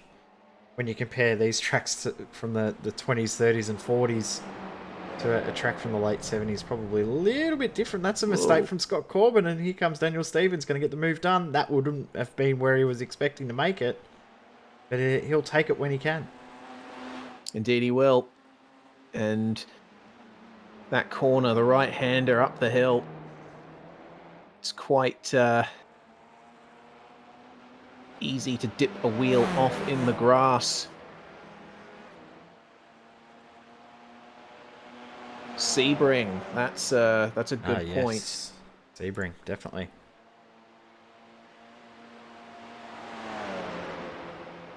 Again, it's one of those circuits that has undergone quite a few layout changes over the years. Imola, very good point as well. Imola, of course, one of the premier racetracks that started out as a public road circuit. Much like Spa. Indeed. And Brands Hatch, yeah, I would say that, it's still very evocative of the 1960s. But I'm thinking, when I think of Brands Hatch, my mind goes back to when it first started in the 1940s as a bean-shaped dirt track carved into a paddock. It was run in the opposite direction to what it is now, and one of Brands Hatch's first races was actually a bicycle race. Yes, you heard that right, a bicycle race. It was started up by the local cycling club. A little bit less horsepower in that one. Yeah, oh dear. Oh, Daniel Stevens making a mistake there. He just put it into the wall slightly, but has managed to keep it going. But Scott Corbin can't take advantage of it. This is quite a twisty area of the circuit, and running a bit wide of the apex as he just did will stymie him a little further. I'm surprised that there's no visible damage on that car for Daniel Stevens. Yeah, I thought that he would have had a little bit of side damage, and he'll definitely have the stress levels up a little bit. So good to see that he's continued on. Glad that he's continuing on as we are about to hit the halfway point race. 72 minutes gone, 72 minutes to go. Indeed. So half race time here, but likely not half race distance, depending on when our overall leader crosses the line in the dying minutes of the race.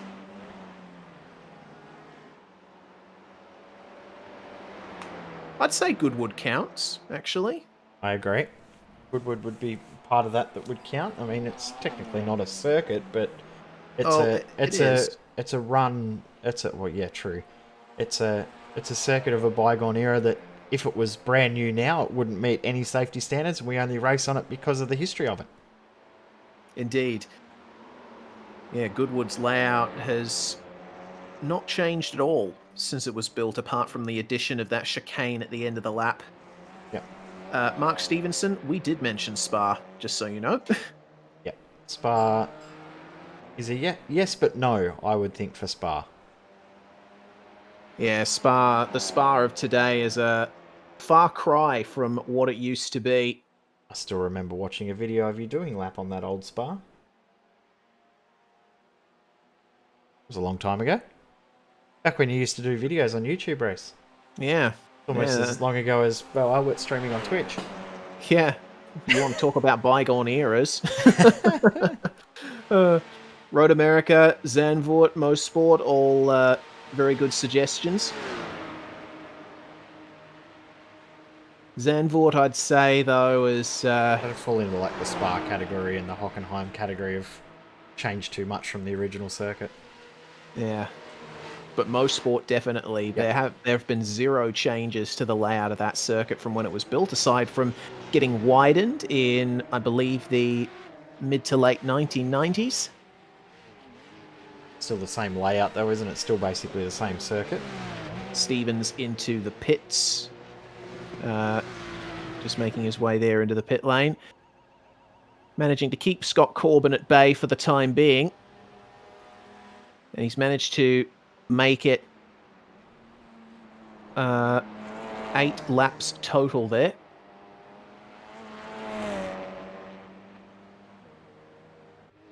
Cameron Dance tucked in behind Brendan Jewell, not quite able to get through yet, though.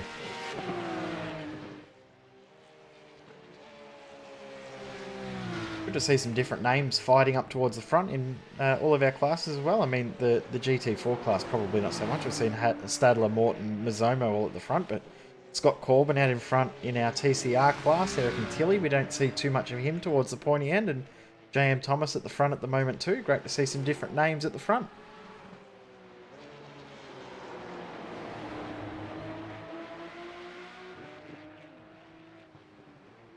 I can sense his silence as Reese looking for something or studying something.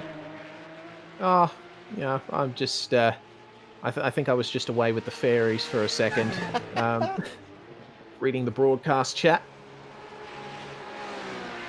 We love reading the broadcast chat. Yeah.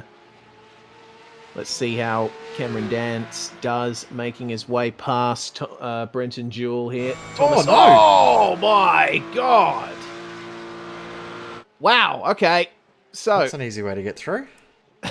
My god. That surprised me. Brenton Jewell just catching the curb and getting sent into a slide. And that was at a very quick point of the circuit as well. You'll see it happen right here as they... there we go. Curb. Yeah, too much curb, and then bam into the wall. I think Dancer was pretty lucky there to not be closer to Jewel, because otherwise it would just smash his way through. So Jewel has managed to get going again, albeit with incredibly heavy damage, and he can't even turn it. Goodness me. He's gonna have to tow. Yeah. Oh, that's such a shame for Brenton Jewel. Yep. He had a proper shot at a podium in this race, but that's been well and truly put to bed. Definitely has. So he will now restart midway through the field. So going to lose a lot of time to that tow, and that's disastrous for him. He was well and truly on for a podium because he was driving very, very well. Was matching pace with Dance, matching pace with Hins, and pulling away from Burns behind. So unfortunate end to his run. He'll be able to get back out there with the spare car. Hopefully he didn't accidentally swap the spare car at the last pit stop. You'll be able to get back out there. Just seeing a car slow in the pit lane. Who was that driving in? Phil Otto. He managed to get into his pit box there. He's on a bit of a weird angle.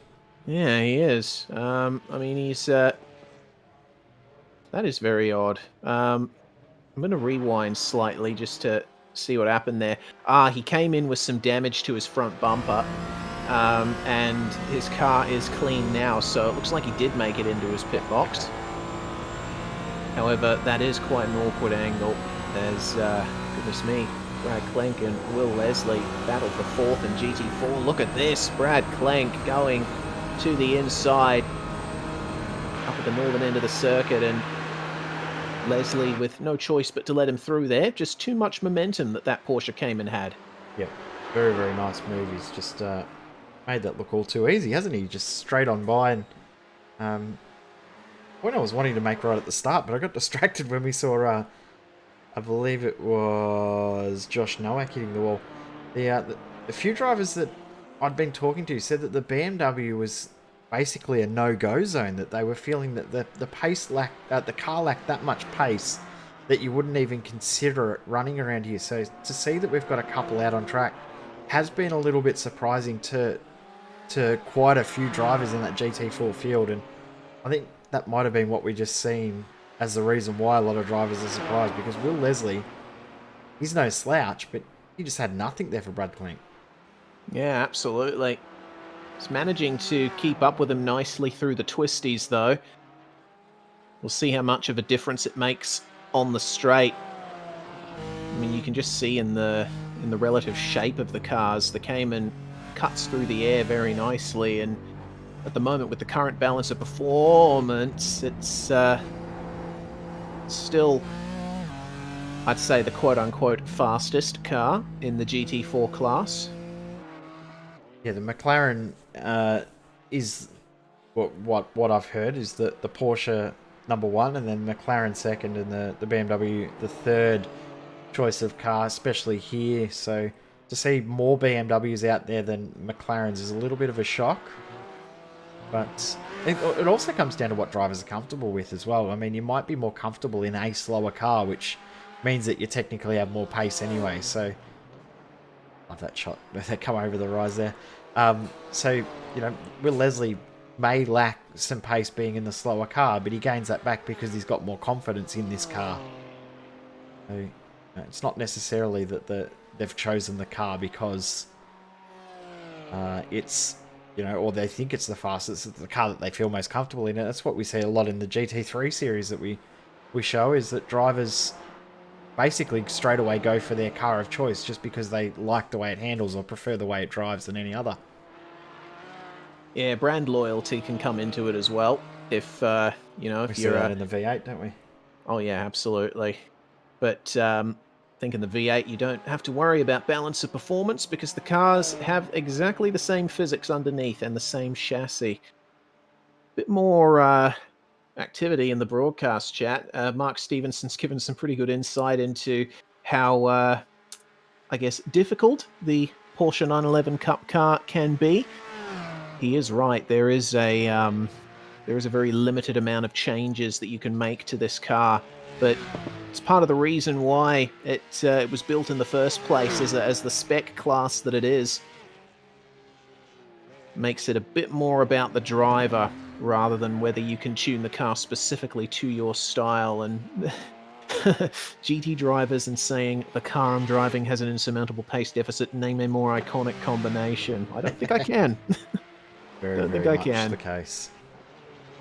And a good point about the Südschleife here at the Nurburgring. Of course, as I mentioned earlier, the Grand Prix circuit built on top of where the Südschleife used to be, and the Südschleife still technically exists in some sections. It's just public road now. But if you take just the Nordschleife, then you'd say it's definitely a circuit of a bygone era, as Thomas Hinz there making his way past. Believe that's Jack Stiles.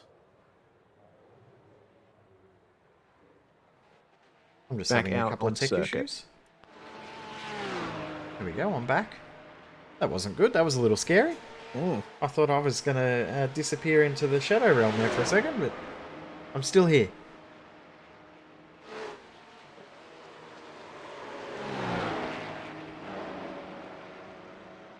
Yeah, good points again about the Porsche Cup car. No ABS, no traction control. You can't adjust the springs. It's very much a run what you brung kind of car. But I think Cameron... that's why in the real world it's such a renowned series that we see Carrera Cup or Porsche Cup series all over the world have such a strong driver base, because it is a race what you brung sort of series. There's not a huge amount that you can do to the cars, so it does show driver skill and driver talent a lot more than a lot of other classes. Indeed, there's a reason that the real-life Porsche Super Cup has been a support category to Formula One for a while, as that's a problem for Dwayne Burns. Ugh, that was a little bit awkward there over the banking at Carousel. So, unfortunately, that's put paid to that. Thomas Hinz, you see a little bit of damage on the front right of his car. I saw him pick that up as he was going through the carousel. I think the front bumper just scraping the concrete from a little bit too harsh an entry into that corner. So, slight issue there for Thomas Hinz, and Cameron Dance has got a magnificent run of pace. Definitely does. He's going to get this done before the start of the next lap, you would think. He's just looking that strong at the moment.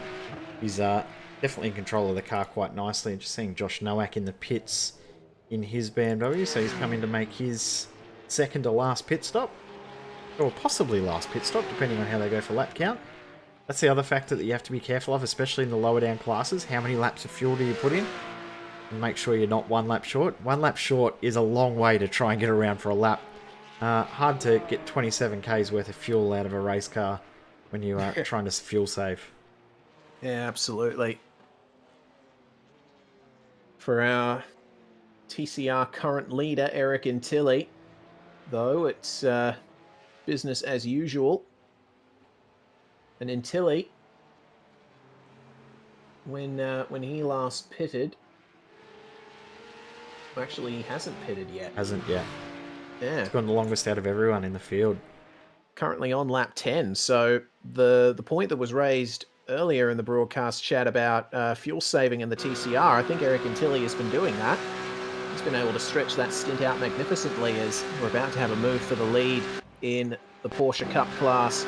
Cameron Dance with a couple of technical issues along the way, but staying out of the draft of Thomas Hinz for quite some time down the straight.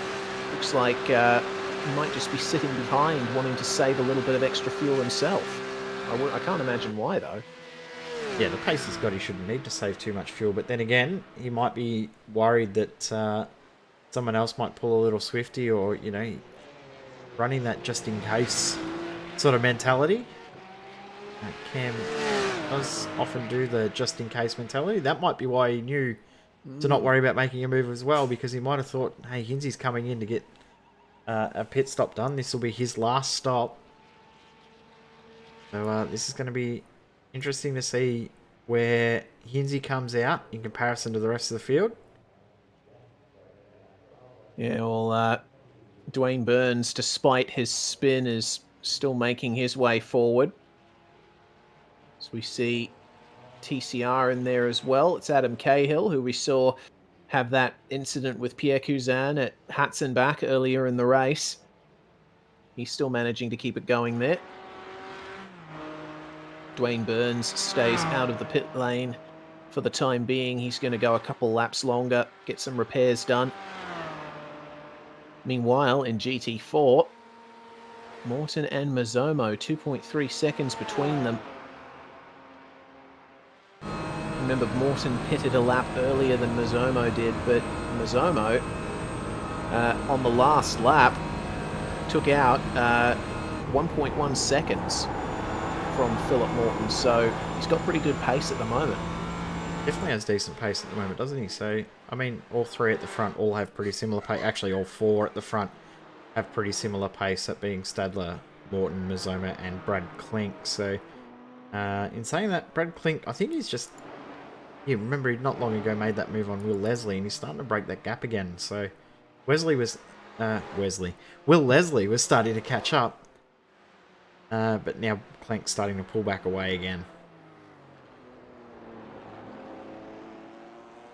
Yeah, Leslie just trying to hold on as best he can to his position in that BMW.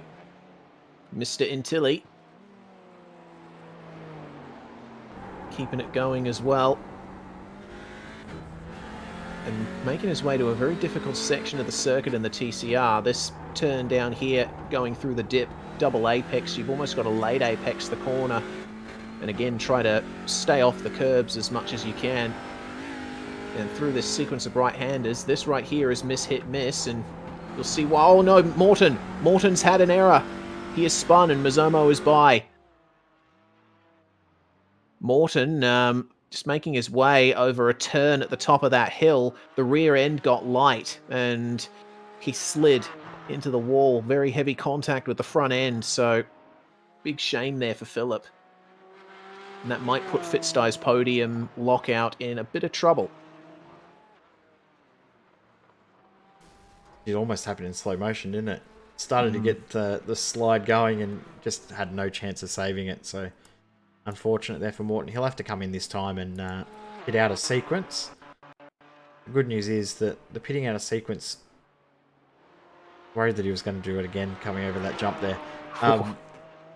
The pitting out of sequence doesn't seem to have hurt anybody too much throughout this race. The only driver that has hurt... Oh, right on cue, I was about to have a shot. That's Damon Stockton. Oh, no. Remember, he pitted out of sequence earlier, and now he's in the wall. Limping it around, so hopefully he can continue on.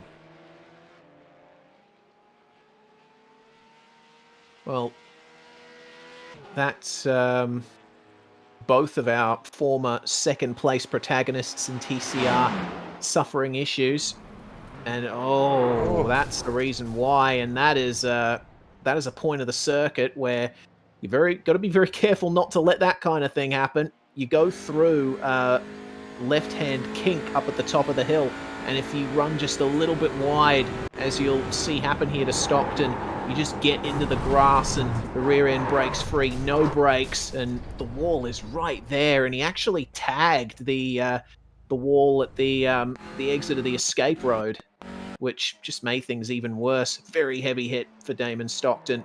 Still managing to keep it going though, albeit very slidey. Yeah, I reckon there's a little bit of suspension damage to that car, so hopefully you can limp it around in the pits and get back out there, but any chance of him doing a little bit of a reverse strategy and coming back out towards the front of the field are all gone. I reckon Tilly's still yet to make that pit stop, but we'll see if he comes in very soon. Not too far off finishing his 10th lap of the race.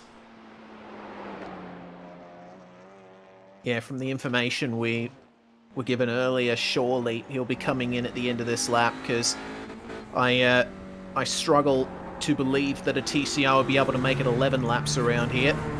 I think Intilli's done a very good job to stretch that stint out. Just biding his time, keeping it clean, because as you've noticed, now that we're past half race time, fatigue and mistakes are starting to set in for a lot of drivers. Yeah, and commentators as well. Yes.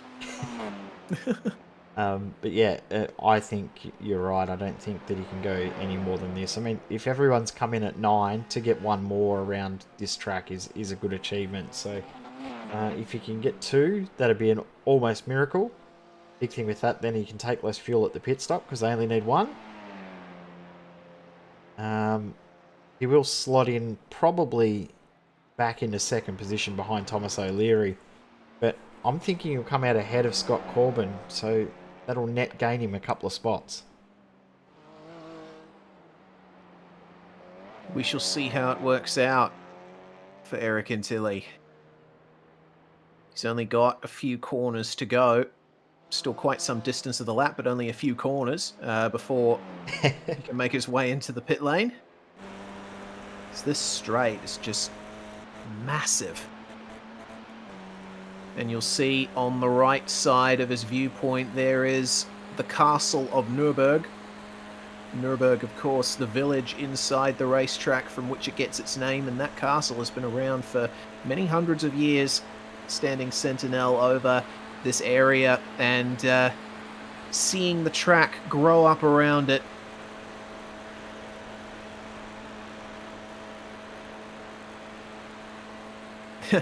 Until he's slaying Nurbs with that German Civic. Haha. Yeah, the Audi A3 is pretty much a German Honda Civic, isn't it? Will we see him pit? Almost definitely yes. Staying to the right. In he comes. Righto. So Scott Corbin is in second place at the moment, making his way down the straight. We'll see if this makes a difference in the lead. It will probably remain a kinetic 1-2.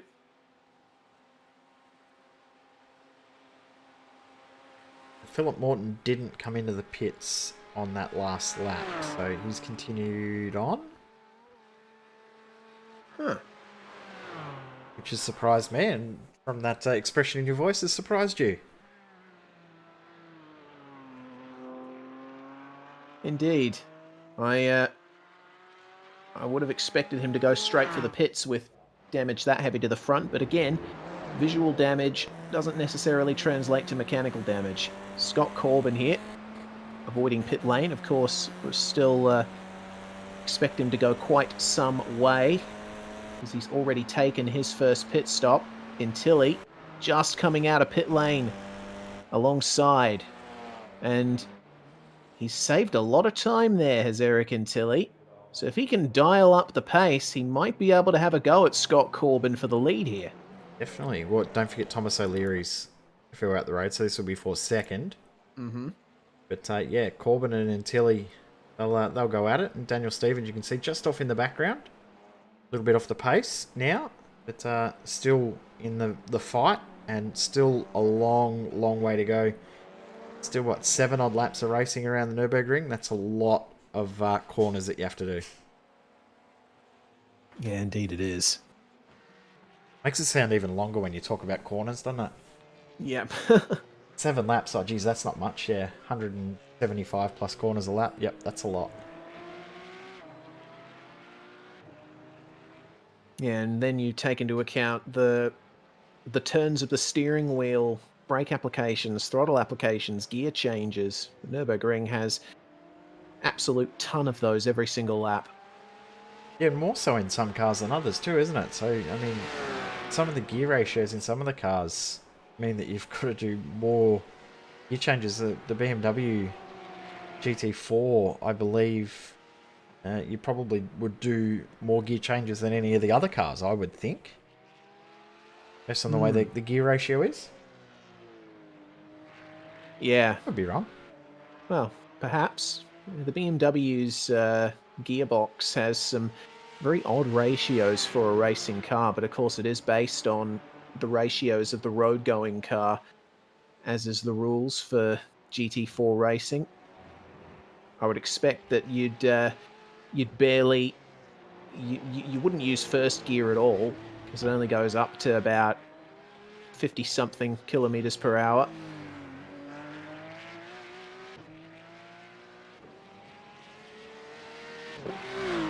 First gear's really designed for the car park, isn't it?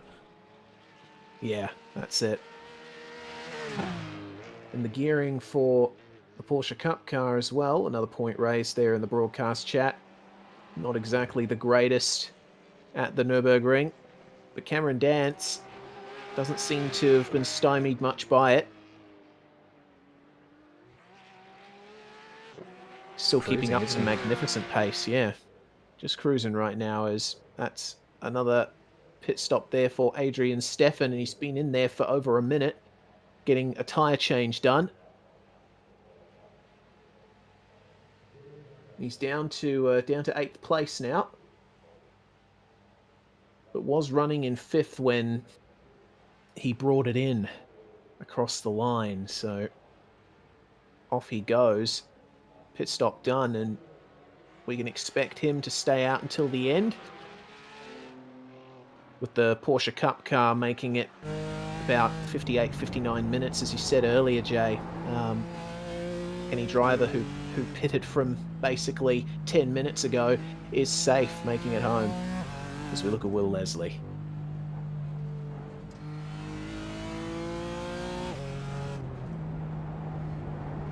Just maintaining that gap to Brad Clank. Clank hasn't been able to stretch it out anywhere over 2 seconds. It stretches between 1 and 2 seconds, just like a elastic band style gap between these two. Ebbing and flowing between 1 and 2 seconds. That drop is so good. Probably not if you're ending up blowing an engine or getting damage from the car, but if you nail it straight and properly, it's such a cool feeling. See that gap start to close up now with most of the twisty section of the track done. Wider section of the track is all but over. Mini carousel right now. And if we stay on this onboard, we'll be able to get a sense for the gearing of the BMW M4 coming down the straight. 4th gear through the right-hander, and then making his way up into 5th very shortly. There we go. And I'm wondering if he's actually going to make it into 6th gear here. Goes. Yeah, but you hear the drop in revs. Yeah, just staying at 6,400. It's not going over that. Once they go back down the hill, he'll be right. Might gain a little bit more speed. Still at 0.6 of a second. You can see, not able to close up too much, is he? Just then is the first time that you can actually see Brad Klink in the windscreen. So it took him all of the straight to gain 1 second. Yeah, that bogging down of revs in a straight line on the upshift from 5th to 6th is partially what's hurt that run there for Leslie. He needs to be a little bit closer to Brad Klenk by that time on the next lap if he wants another go at this maneuver. He's caught him up nicely as they come around to start their 12th lap.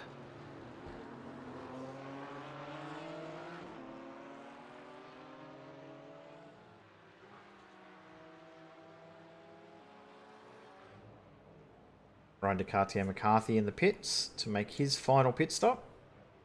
Fairly long stop for him, but did see the car up on the jacks taking tyres. Gavin Barber also has not long left the lane.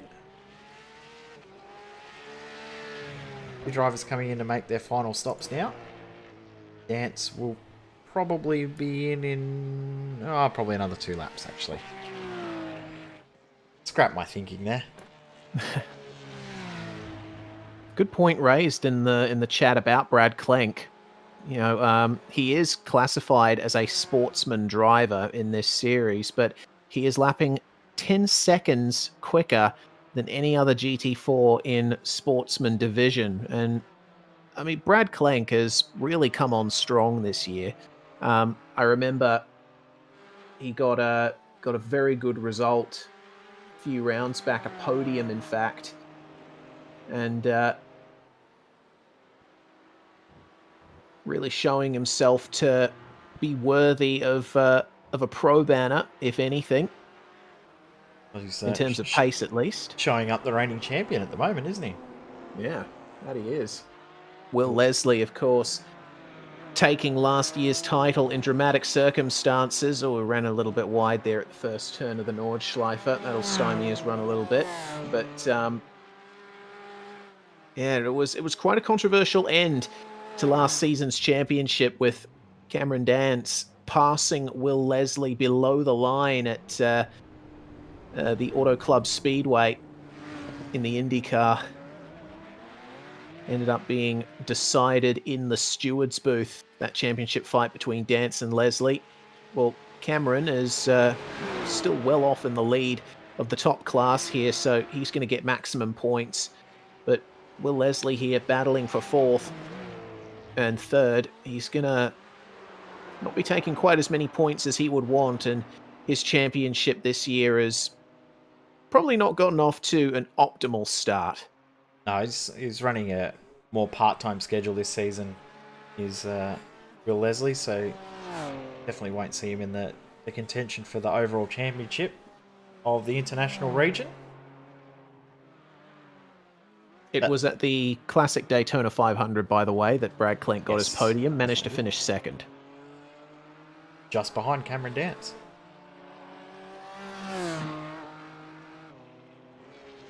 Someone does need to stop Dance, though. If he wins again, that'll be a win in every single round of the series. Of course, he didn't pick up both wins last round, but to win a race in 5 rounds is something I don't think has been seen in many series at all, let alone in the majors. Yeah, certainly.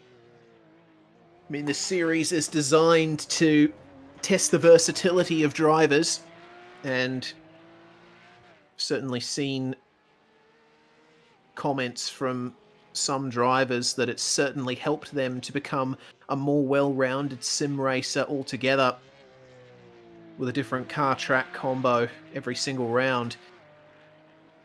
But Cameron Dance, I mean, we've seen his exploits in V8s, in GTs, in this Porsche Cup here, on dirt as well.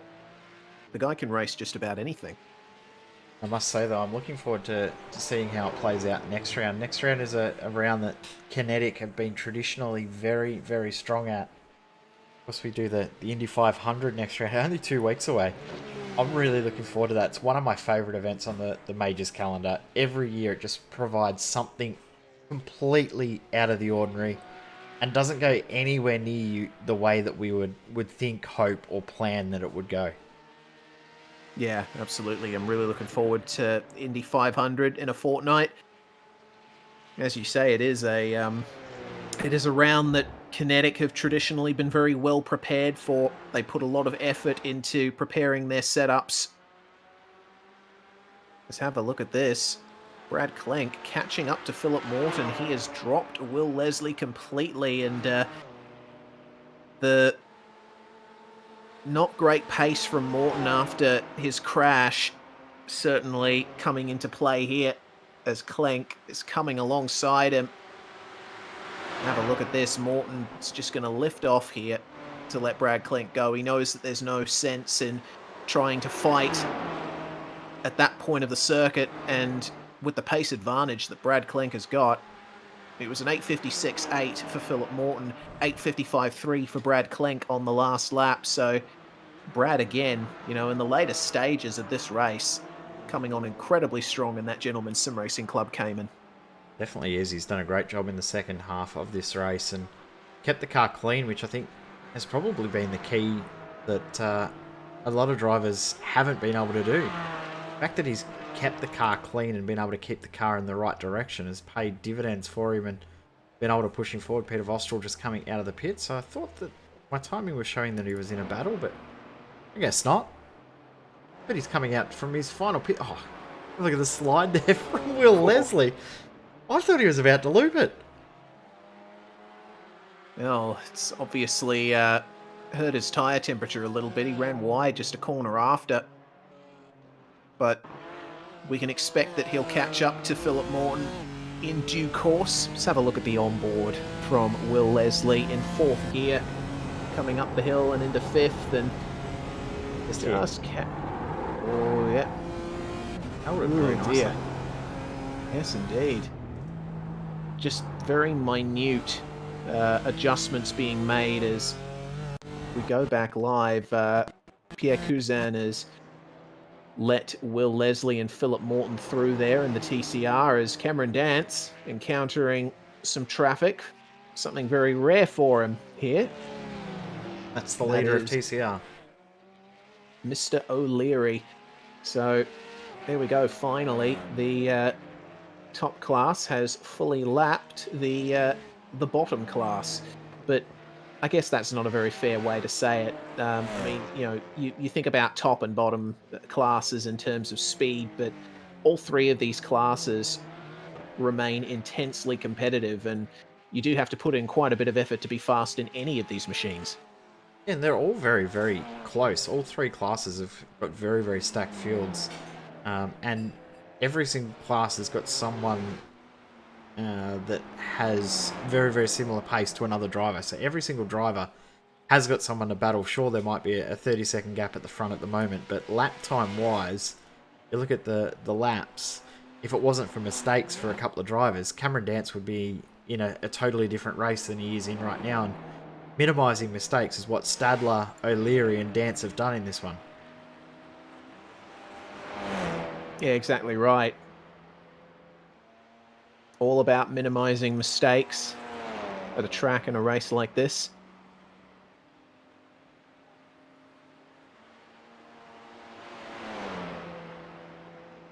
Stadler himself just coming across the line to start his 13th lap of this race, setting an 8:55.6, which is pretty good time there for GT4 runners. But Brad Klenk was quicker than him on the last lap. Of course, Klenk having to make a couple of moves on this lap, as we see just behind Brad Klenk, Philip Morton and Will Leslie bringing it into the lane. And can certainly expect Morton to get some damage repair done on this occasion, but it's going to be a battle of the pit stops for position between these two drivers. Who comes out from these pit stops in the advantage? You see Morton not using his spare car, is he? And not taking tyres either. So he's just going to continue on in the hope that he doesn't have another incident, or has he already used it in that first pit stop? That's the strategic element we were talking about before. You can see Will Leslie up on the jack, so he is definitely taking tyres. Morton should win the race off pit road based on that alone. We see Cameron Nance coming this time. So we are 6 laps in this stint.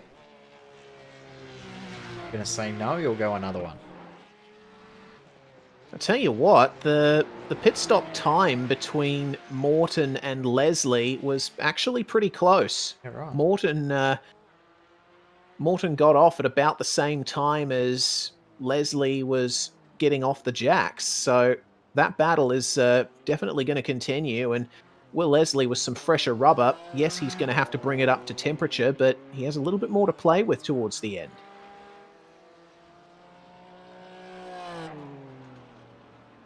Let's see how this does play out. This is going to be a very, very interesting battle. Morton with damage, Leslie with good tyres and decent pace later on in the race. Sure, it's not the quickest because it's not the quickest car out there, but he has looked comfortable and been able to keep the car clean, which not everyone else has been able to do. Philip Morton, the prime example of that. Yes, indeed. So let's see how long it takes here for Will Leslie to reel in Philip Morton. Tell you what, Brad Klenk is continuing to set a standard for pace in that area of the field anyway. 53.1 for him, and Stadler and Mazzomo able to do high 852s, low 851s, but still, for Brad Klenk to be where he is, he's kept it consistent, he's kept it clean. So, big shout out to him once again. He's in third and will likely hold on to that. Let's see what Cameron Dance does, though. Coming down towards the end of the lap, and broadcast chat again alerting us to some happenings out on track. Mole has apparently been spinning quite a bit and could lose an overall position in due course as Dance avoids the pits for another occasion. Dean Mole. Oh, look at the damage. Yeah, goodness me. Missing the bonnet of his car. Ragsdale through. I'm just rewinding to see where Mole had his most recent spin. He's made it through Carousel, okay.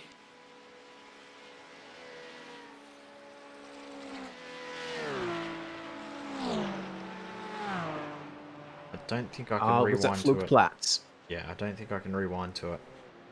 Righto. Unfortunately. Well, either way, what ended up happening to Dean Mole was, in fact, just ahead of our leader Cameron Dance. He ran wide at Flugplatz and got into the grass and went into the wall, actually spun across the front of our race leader. So that was almost race over for Cameron Dance as well.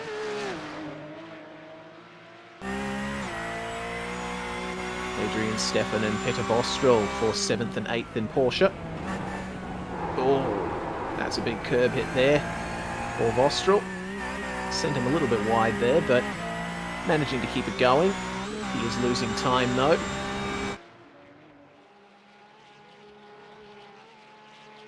Both pitted not that long ago as well, so they've both fueled up all the way to the end, even though they are a little bit down the order. It will close up once a few ahead make their final stop. I think Shane Bowen is the lead car that has made his final stop. Is he? No. That would be Alexander Sheridan because he is in the pits right now. Thomas Hinz, of course, pitted out of sequence to be the lead car that has pitted already. Oh, there's been an off on the Grand Prix circuit. Jonathan Bean, of course, dealing with a broken ankle and registering in the wrong car accidentally. He's gone off at the southern curve on the Grand Prix circuit as we check in with Alexander Sheridan in the pits. Looks like not taking tyres at that final pit stop.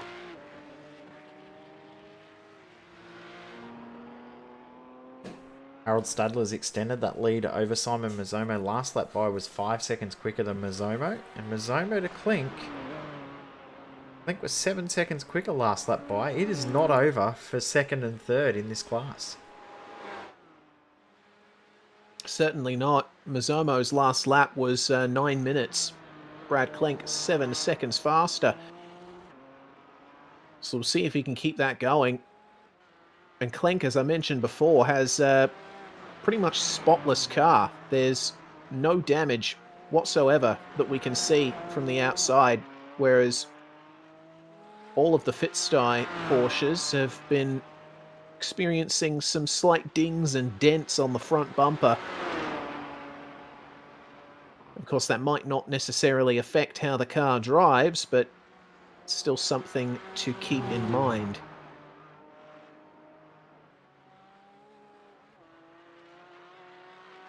Under half an hour to go. The race is now definitely starting to get into that phase where concentration laps, you start thinking about your final pit stop, start to think about, well, what am I going to have for dinner after the race? And mistakes creep in from everyone at this point. Indeed, so we're going to have to be working here with our eyes on stalks, looking to see if there's any kinds of mistakes from the guys up the front, guys in the midfield.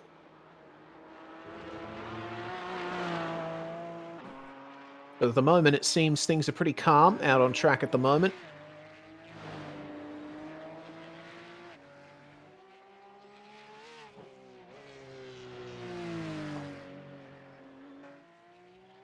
And I've noticed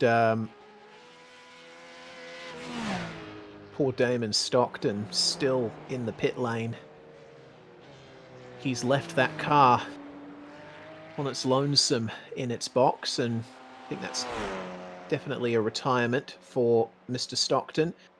His teammate at DPR, though, Phil Otto, still running out there. We saw him take some damage repair earlier on, a few laps back.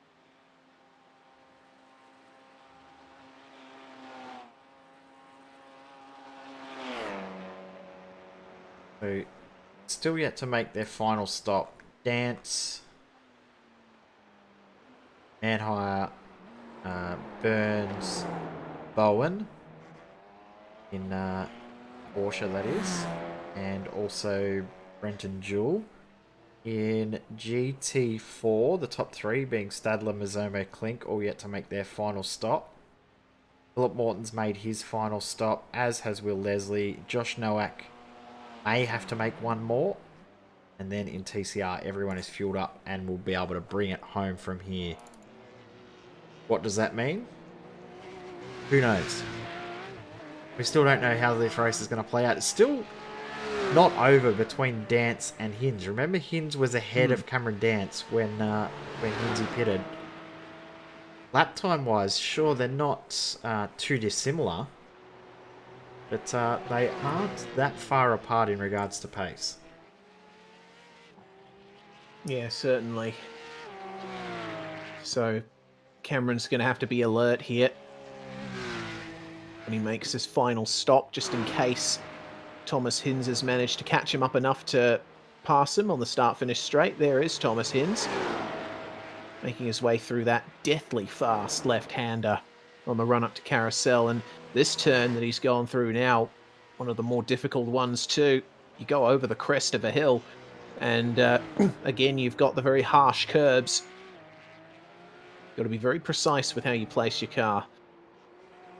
And Cameron Dance making his way down the run towards the Stefan Beloff curve. There is the infamous airborne section where Sebastian Job lost the Porsche Esports Super Cup title. And this section of the circuit as well, as you go down that hill, proper roller coaster that is, and you've got to try and straight line these turns as much as you can. And you're fighting the car the whole way through.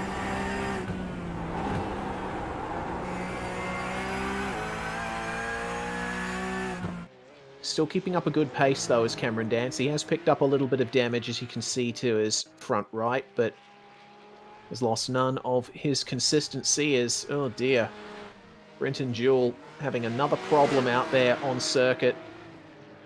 And oh goodness me, car is so damaged he couldn't keep it going in a straight line, having to go back to a tow once again, and that's happened at Flugplatz. So let's see what happened here. Up across the rise. Keeps the front end planted, but oh dear. It's the apex. Yeah. Oh, goodness me. And all edges of the car smashed in there. It's a big shame for Jewell. As we saw earlier on in the race, he was one of the star competitors in the Porsche class.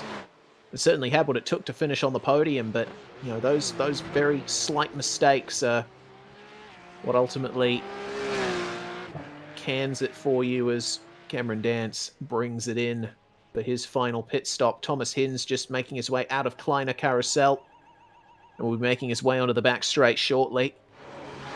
So let's see how this lead battle in Porsche ends up working out. Minute 5 before the pit stops happen.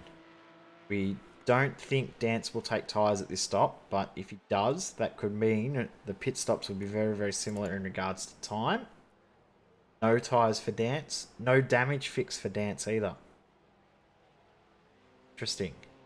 Indeed. Jake Manire has just made his way into the lane as well. Manire, of course, up into second after starting from the very back of the Porsche field. Dance is already away. Wow. Quick stop there for Cameron.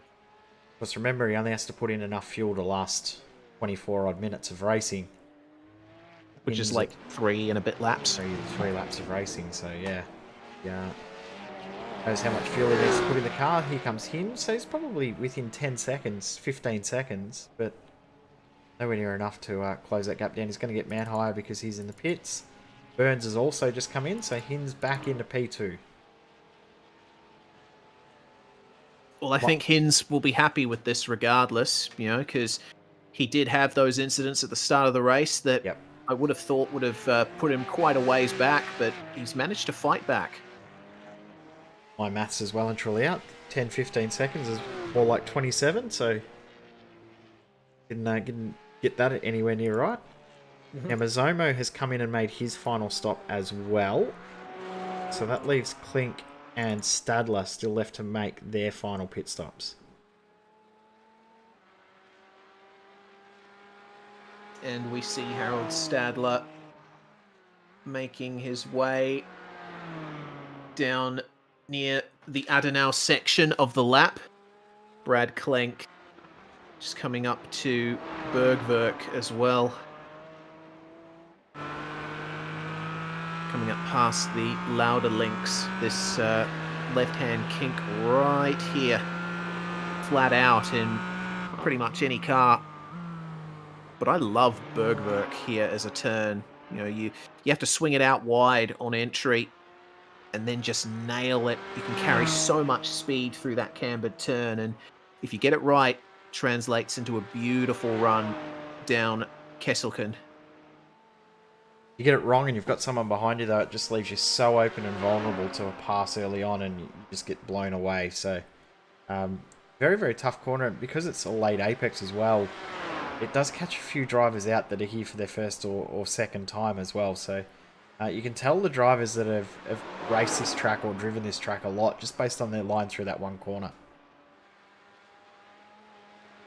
Oh, I think I just saw something happen for Cameron Dance. I don't know if it was a technical issue or what, but he was bouncing off the rev limiter for quite some time on the run through Flugplatz.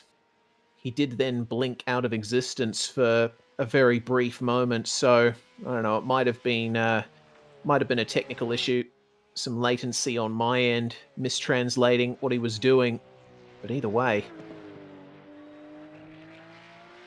might have to take care.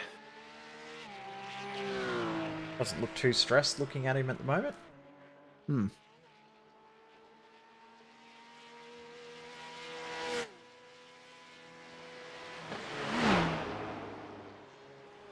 Nothing's worrying him at all. Except for how much his wheel's working, though. Hands were moving pretty quick there down the hill. Yeah, bouncing across the curbs like you have to in that section. A little bit of a stretch there. The cramps really set in when you've been driving for as long as this. And the Nordschleife requires all of your concentration at every single moment. So any opportunity you can to have a little bit of a stretch, you certainly take it.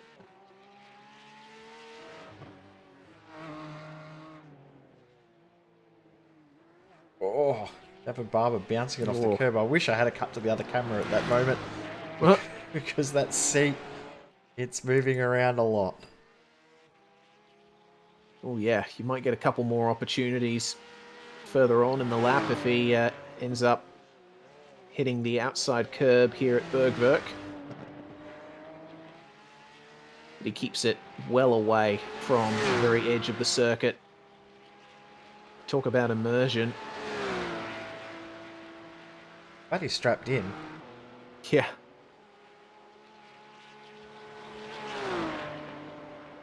We might have to stay on this until he gets to the carousel, I think, Reese. Oh yes, yes. We actually haven't seen him go through the carousel on the zoom cam.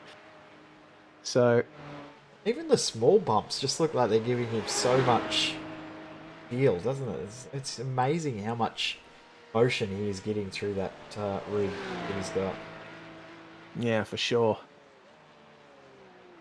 I don't know if he's enjoying it or not. Yeah, like we saw before, or like we talked about before, his expression doesn't betray much of his emotions. He's concentrating very hard, and through carousel he goes. Ba-dum. You can feel... We could almost feel him going through that corner there, couldn't we? Just the way that he was going through. That was pretty cool. Suspension gets quite a workout through carousel.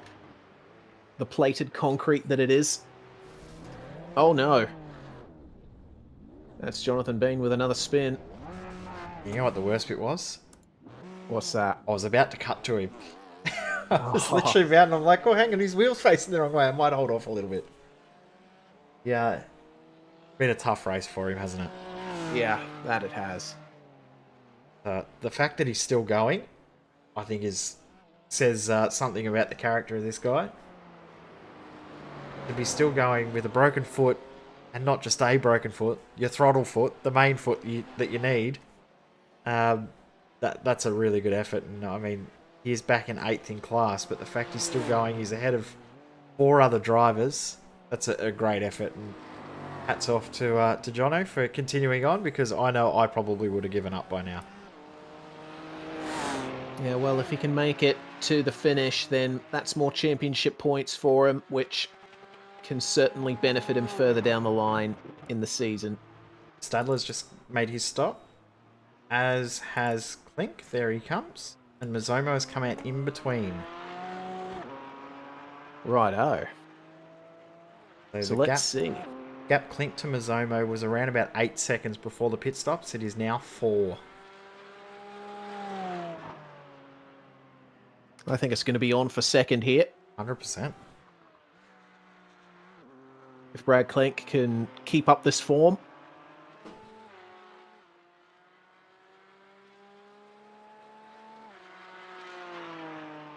Having said that, though, I think...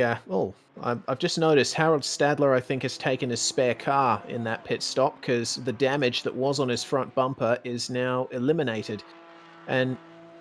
looks cleaner as well. That it does. And I don't know if you can say much more about Stadler than what's already been said. He's held on to the lead in GT4 for the entire race, and he has not put a single foot wrong. It's really been quite a masterclass for Harold Stadler here. Definitely has been a masterclass. He's just driven away from the field. He's done a great job to hold this lead and continue to push. He was being threatened by his teammate Ian Philip Morton early on. They were noticed to tail. Morton's run into some issues. He's lost a bit of pace. He has been able to pull away from Will Leslie, has Philip Morton, but Mizomo just hasn't been able to match him for pace. Would have been interesting to see what would have happened if Mizomo could have got a qualifying lap in, even if it put him into P3, P4. It could have changed the whole complexion of the race with that. Mizomo, Stadler, Morton all at the front together at the start. That could have been a very, very different race. Certainly could have.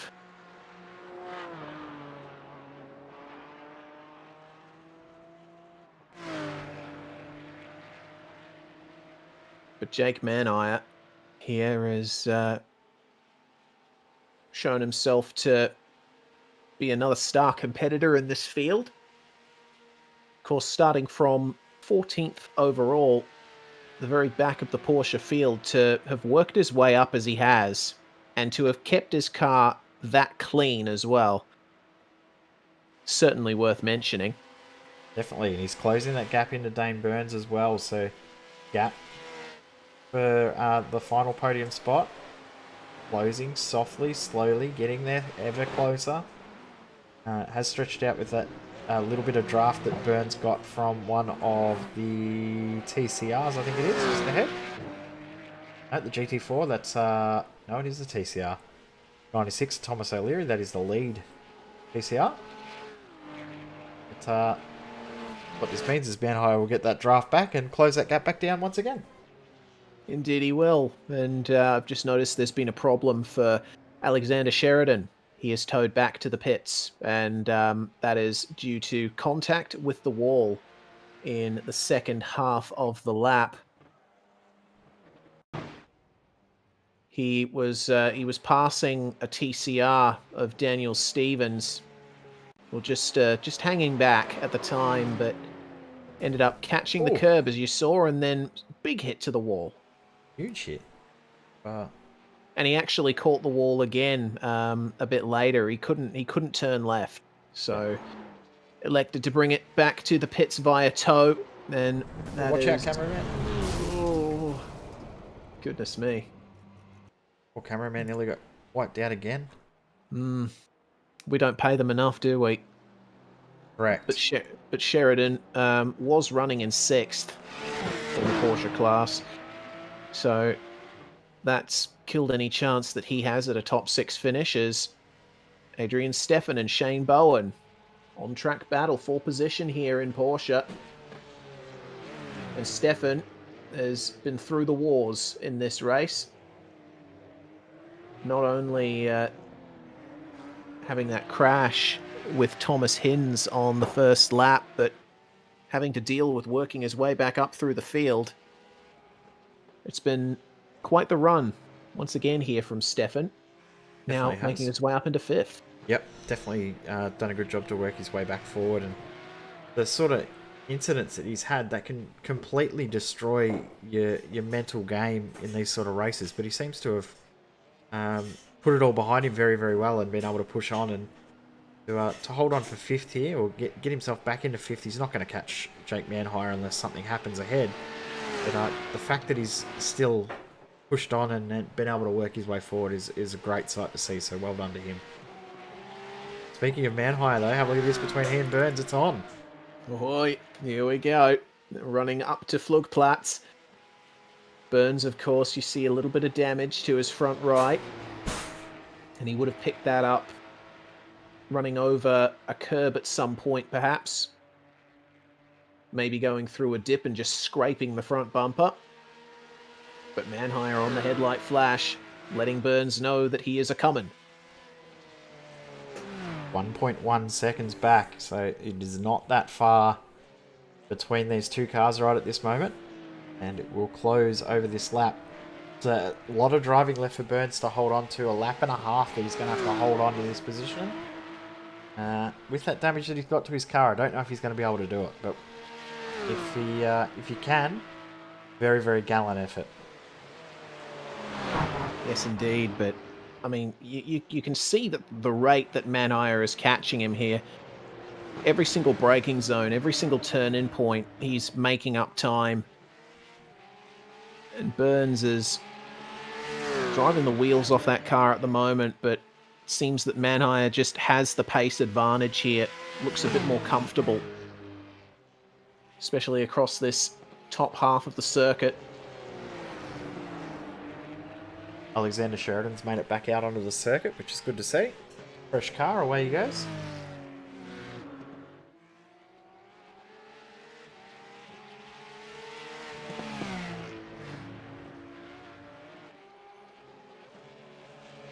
Well, what's going to be the situation for Manhire here?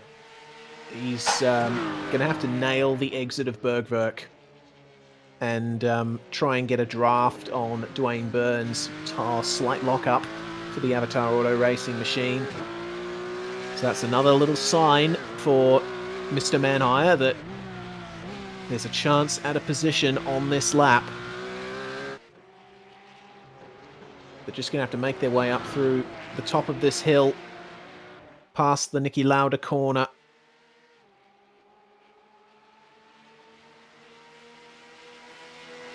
But wait for the exit of Bergwerk here.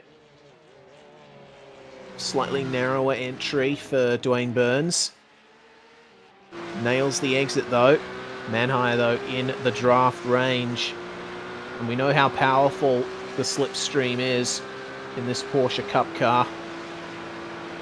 It's gradually just starting to reel him in. Got to be careful through this left-hander that you don't go sailing off into the grass in the Armco there.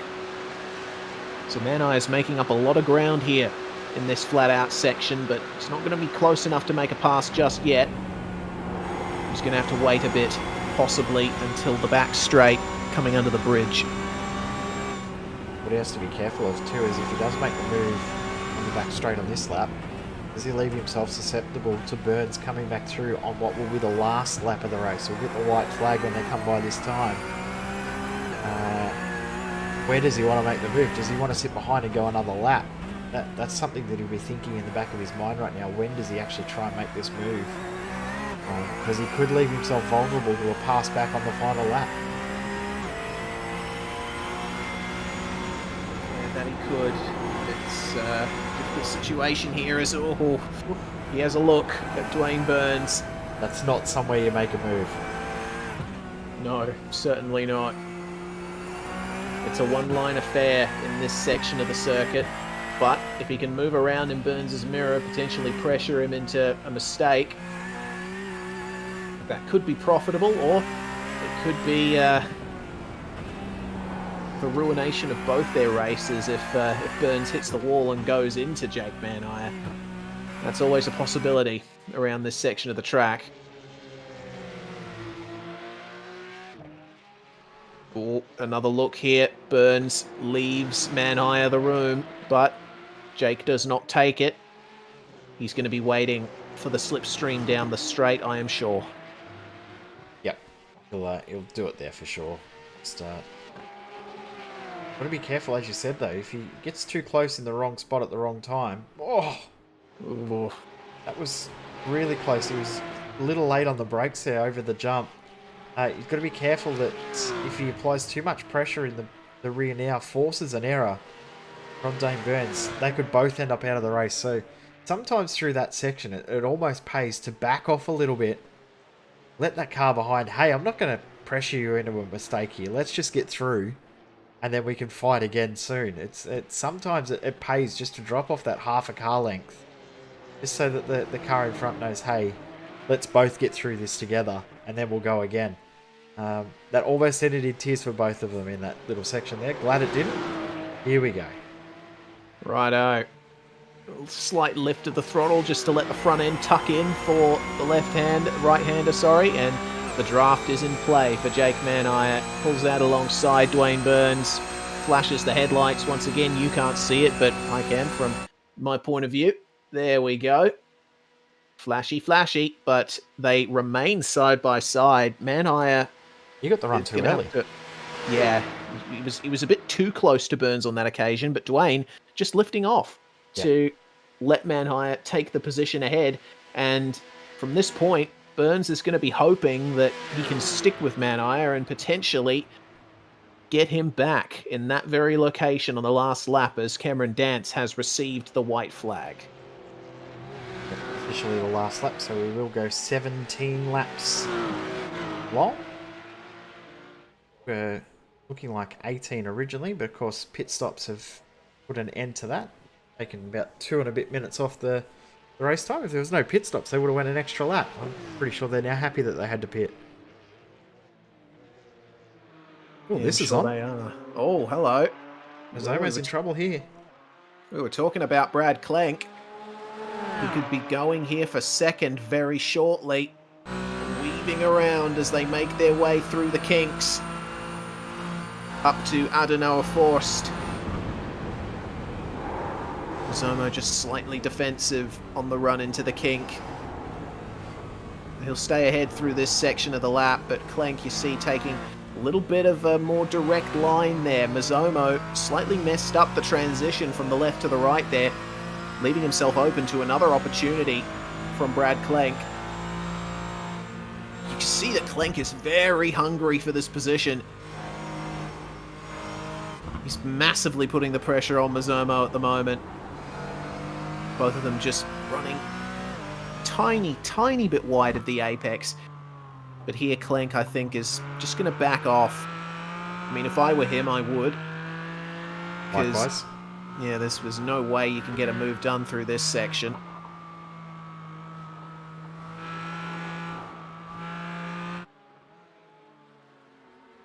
Mazomo concentrating hard, making sure that he's watching his mirrors, winding on all the lock for the left-hander. Just trying to stay as calm as he possibly can. Not even looking at that mirror either, is he? Just eyes forward, focus on what's going on ahead, not worried about what's happening behind.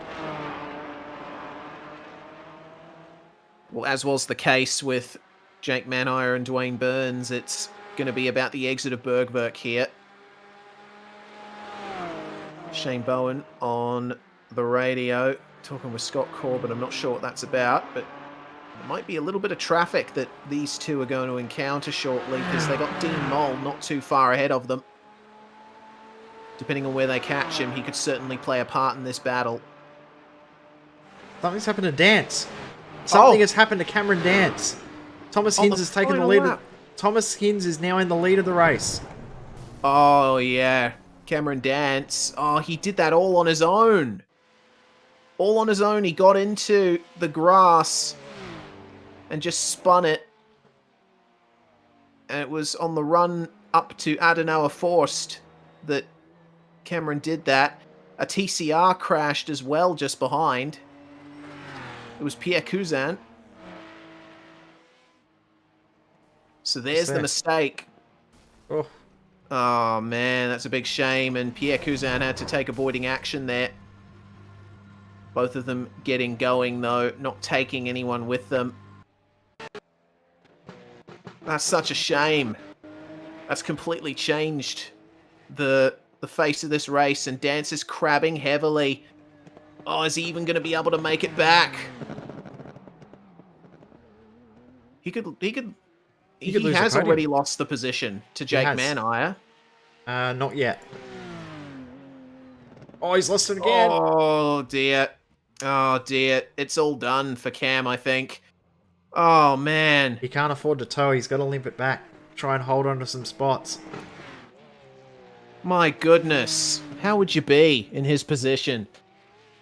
Leading the race by a country mile the whole way, and on the final lap. Wow. Goodness. Yeah, I can't even, man. That's such a huge shame. But it's still on for second in GT4. Clenk and Mazomo. Now, question on my mind is that are they going to go for another lap after this, since the leader has already started their final lap? Whereabouts is Thomas Hinz on track? Hinz is behind, so they've still got another lap to go. Yeah, so this is far from over here for second place in GT4. Has almost managed to gap Brad Clenk in this section. But Clenk obviously will be waiting for the opportunity on the straight to get by Simon Mazomo here. And then the question will become, can Mazomo fight back and retain second place?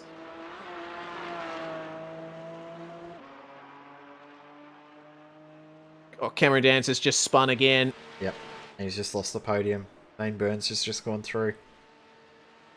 Oh, He's got a man. minute and a half back to Adrian Stefan. So he's got a bit of a gap. So he just has to literally limp this car home. But Thomas Hinz, all clear sailing for him now. Just got to drive this car clean, get it home. See how easily this track can bite. Absolutely. All it takes is one small error. And there we go, Brad Clenk making the move on Simon Mazomo for second in GT4, side by side, but Mazomo has to slot in behind. So Clenk continuing his magnificent run up the field here. They hop so much on the run through these sweeping bends. It's any wonder they don't oscillate themselves completely off the circuit, but move complete for Brad Clenk. And he will take the white flag for his class in second place. But this guy right here, Thomas Hinz, we thought it was almost over for him at the start. But altogether, it's about holding on to the end, not making those crucial errors. He's still got a bit of a ways to go on this lap, but as long as he can just keep it calm, keep it collected, he's got this covered. Yeah, exactly right. Just has to make sure he's nice and smooth. He's got a huge margin back to Dane Burns and Jake Manhire, who've absolutely split apart over the last couple of laps since Manhire got through. Dance, of course, is just limping at home. But Hinzy looks very, very calm at the moment. He's got this all under control. Even going to check his phone. Well, he's got plenty of time to do that down this lovely, wide, long straight.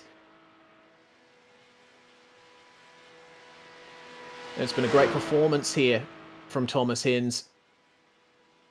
It's all about being in the position when it matters, making sure that your rivals are the ones who make the mistakes and not yourself. I think we're going to be seeing a very rare Hinzy smile as he crosses the line. Just one more turn to go now. It is the left-hander flat out onto the start-finish straight. Yes, there it is. Thomas Hinz across the line to win the International Nurburgring 2.4. And you see him just relax there at the end. He can afford to keep it nice and calm. Will Leslie's actually run out of fuel towards the line, has he? I don't think he was just he stopping, has. waiting for Hinsey to come past so that he didn't have to do an extra lap. Righto. So that is checkered flag for Will Leslie. Jake Manhire, though. What a great performance from this guy as well. Remember, he didn't qualify. Didn't get a lap in qualifying. Started at the back. It's a second. And with a completely clean car as well. I mean, what a brilliant performance from Jake Manhire. Take nothing away from this guy either, Dwayne Burns. He qualified in second, and he's ultimately going to come home in third place. So some valuable championship points for him. With Cameron Dance missing out like he is, Adrian Steffen is going to make his way past Cam on the way down the straight, just at the exit. So that's going to be fourth place secured for Adrian. And if you told me that he'd be crossing the line in fourth after that heavy crash with Thomas Hinz on the first lap, I would have laughed in your face. Yeah, for him to finish fourth and Hinsey to pick up the win, it was no hope. And for Cameron Dance to be crabbing to the finish line and losing spots, bulk positions on the last lap, neither of us would have thought that would have happened. And he's not a happy camper, I'll tell you that, Bruce. Yeah, I'll bet he isn't. Yeah, shaking the head for Cameron Dance, and no, one more spin towards the end when you're at that higher speed and you're crabbing like that. The slightest, he could lose another position here to Shane Bowen. And he will. Looks like he will. He's got no steering left at all now. He's just gonna have to bounce it off the. Oh dear! Get in reverse, Cam. Bring it home. What a shame. That front right, front left isn't even touching the ground. Is he going to be able to cross the line? I think he's going to crash again. No, he's going to get it. Well, the green hell has been given a new definition there for Cameron Dance, as we saw in the broadcast chat. Thomas O'Leary's just crossed the line. He's that far ahead. We've missed it. We have indeed. I mean, what a great performance from him as well. Fantastic stuff, and it's a kinetic 1-2 with Scott Corbin coming home in second. Yes, indeed, it will be a 1-2-3. Eric and Tilly taking the third and final spot on the podium in TCR. The fuel saving in the first stint worked out brilliantly for him, making up a ton of positions at the end, and Daniel Stevens will come home in fourth place after a very tough race for him. He tried to stay in touch with the podium getters, but wasn't quite able to translate. Link Mazomo's not over? Indeed. We'll still have to capture Harold Stadler coming across the line very shortly as well. As Clink is let go by, I believe that is Connor Brown. It's a bit awkward there for Mazomo. A damaged Connor Brown, and that's cost him about a second more, and he's not able to make his way past. Connor Brown's not letting him go there. Well, I would understand that, though, because it's a very difficult turn to go through side by side. Yep. You just gotta keep it going and attack at the next corner. But either way, I think so far Brad Clenk has got this covered. with another brilliant run in this field for Klenk, but also for Harold Stadler. This has been a consummate performance from the Austrian.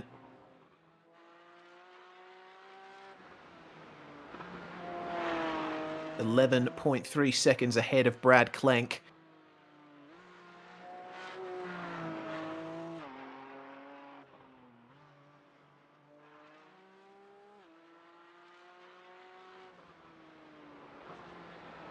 This is the only class left to finish as well, so we nearly have everyone across the line. Of course, the extra time that it takes for everyone to finish in these sort of races can definitely add up. But Brad Klenk, I think for me, one of the drives of the race, because definitely outperformed everyone in the sportsman's class with his drive here today. Absolutely, and I'd put up both Klenk and Manhire for drivers of the day. Just drivers that you would not have expected to have made their way up the way they have, and to have kept their cars as clean as they have. Of course, that's taking nothing away from Harold Stadler here. He hasn't had a single crash all race long. There is still some time left for that, but... Hopefully he doesn't if he's going to do it over the line. Yeah, I'm not going to put the commentator's curse on you, Harold. Don't worry about that. Hearing that Cameron Dance actually had a wheel failure on that last lap. Oh, okay. So he was trying to actually unplug and replug in his wheel so that it would work. And that's where it's caused him to have an issue. He was having an issue shifting out of 6th gear.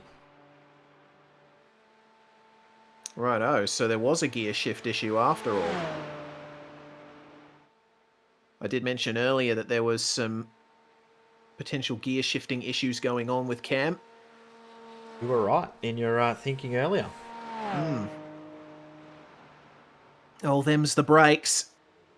In real racing, you have, valve timing failures and stuff like that. You have suspension arms break. In sim racing, you have hardware failures, but no such troubles for Harold Stadler. He's going to come across the line to win the GT4 class. That's going to be a 1-3 finish for Fitstyle Motorsport. The 2 is for the Gentlemen's Sim Racing Club. Brad Klenk celebrating as he crosses the line. Just brilliant stuff from Brad. Backing up his second place at Daytona with a second here at the Nurburgring. Simon Mazzomo, slightly disappointed with losing that position towards the end, but still, he can be happy with a podium finish. Agreed. I think a podium finish for that race actually isn't too bad a result. So you'll look back at that in hindsight and go, yeah, that's not too bad, because it was a very, very difficult race for a lot of the field. And the fact that we saw so many cars with damage to actually get your way through the field, especially after not doing quali as well, has been a pretty decent effort from him. That it has. Philip Morton crosses the line to take 4th. And still got a few drivers out there finishing off their laps. Looks like Johnny Bell is still out there as well. Dean Moll and Gavin Barber will come across the line in just a few moments. But here are your unofficial results then. It's Hins, Manhire and Burns, your podium. Adrian Steffen taking 4th. Shane Bowen completes the top 5.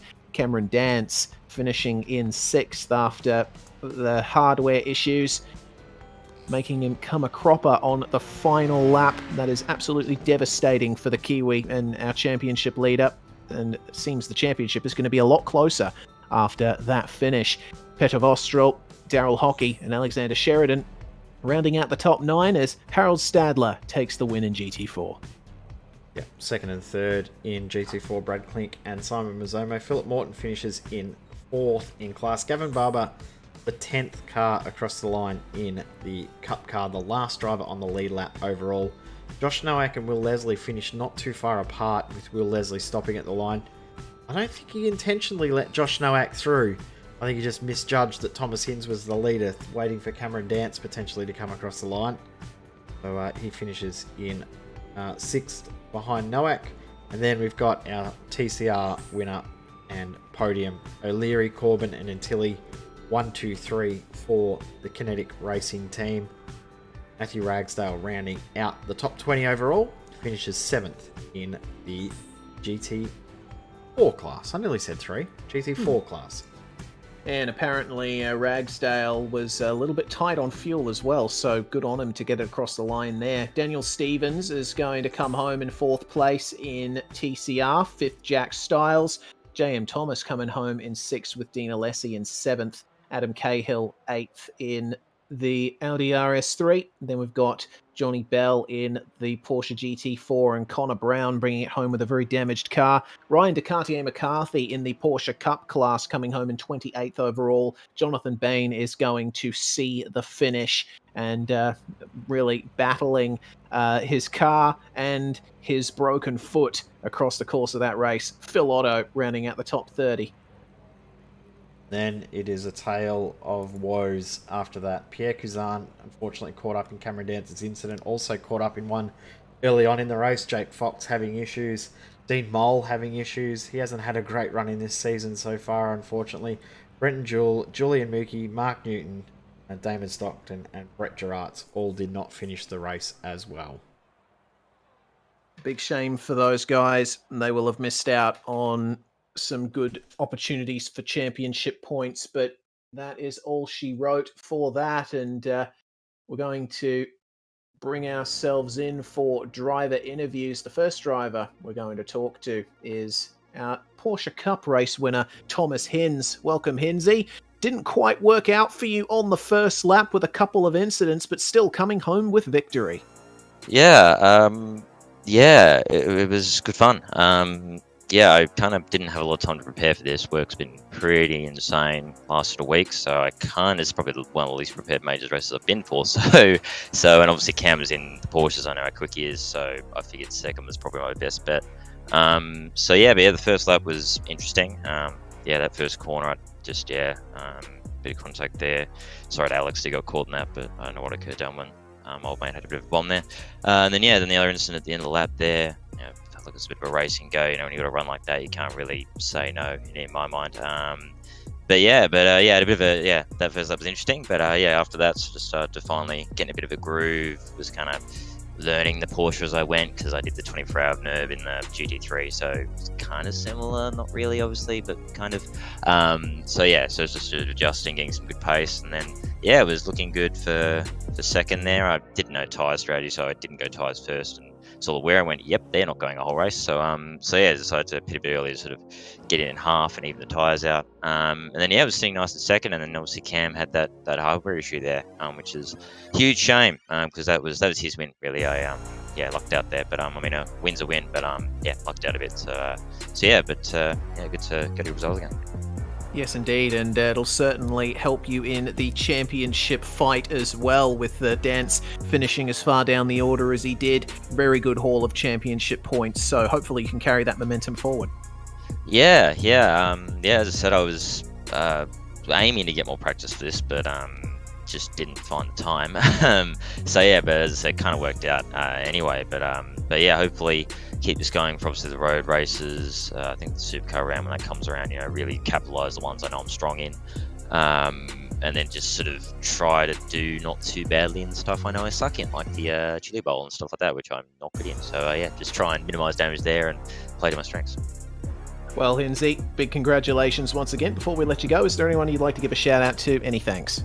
Just Henry James Racing, SimRacing channel, the two teams there, awesome guys. Big thanks to them, of course, and to you guys, all the sponsors in the car as well, of course, and Henry for the paint job, because that Zuba skin is mint, as it always is with Henry. Big thanks to Majors again for always putting on a top class event, and thanks to you guys as well for an amazing broadcast, I'm sure. Thank you very much. Thomas Hinz there, overall race winner in the Nurburgring 2.4. We're just going to be going with our winners here because we're going for quite a big stretch of time in this broadcast. So the next driver we're going to talk to is our GT4 class winner, Harold Stadler. Harold, big congratulations to you. I think a nigh on perfect performance in that Porsche Cayman. Yeah, thank you very much. Yeah, the quali was already good, and the race was a bit difficult because of the tires, and I did not know what Phil was taking for a strategy. He always pulls something scary out in the Nordschleife, so I had also to do scary things to maintain track position. But at the end, I think he had one or two offs. Yeah, it does seem that is the case. So just talk to us in a bit more detail about the tyre situation. What was your approach, and what did you decide to end up doing differently?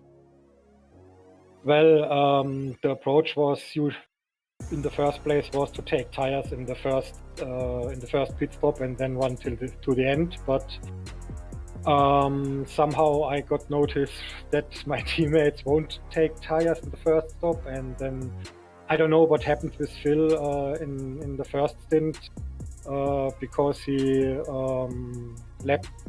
pitted a lap earlier and then expected, and then I was like, now I think I also have to take no tires, and then I just ran the whole race with one set of tires, which was pretty bad at the end. So it was more driving on ice in the last 1.5, 2 laps.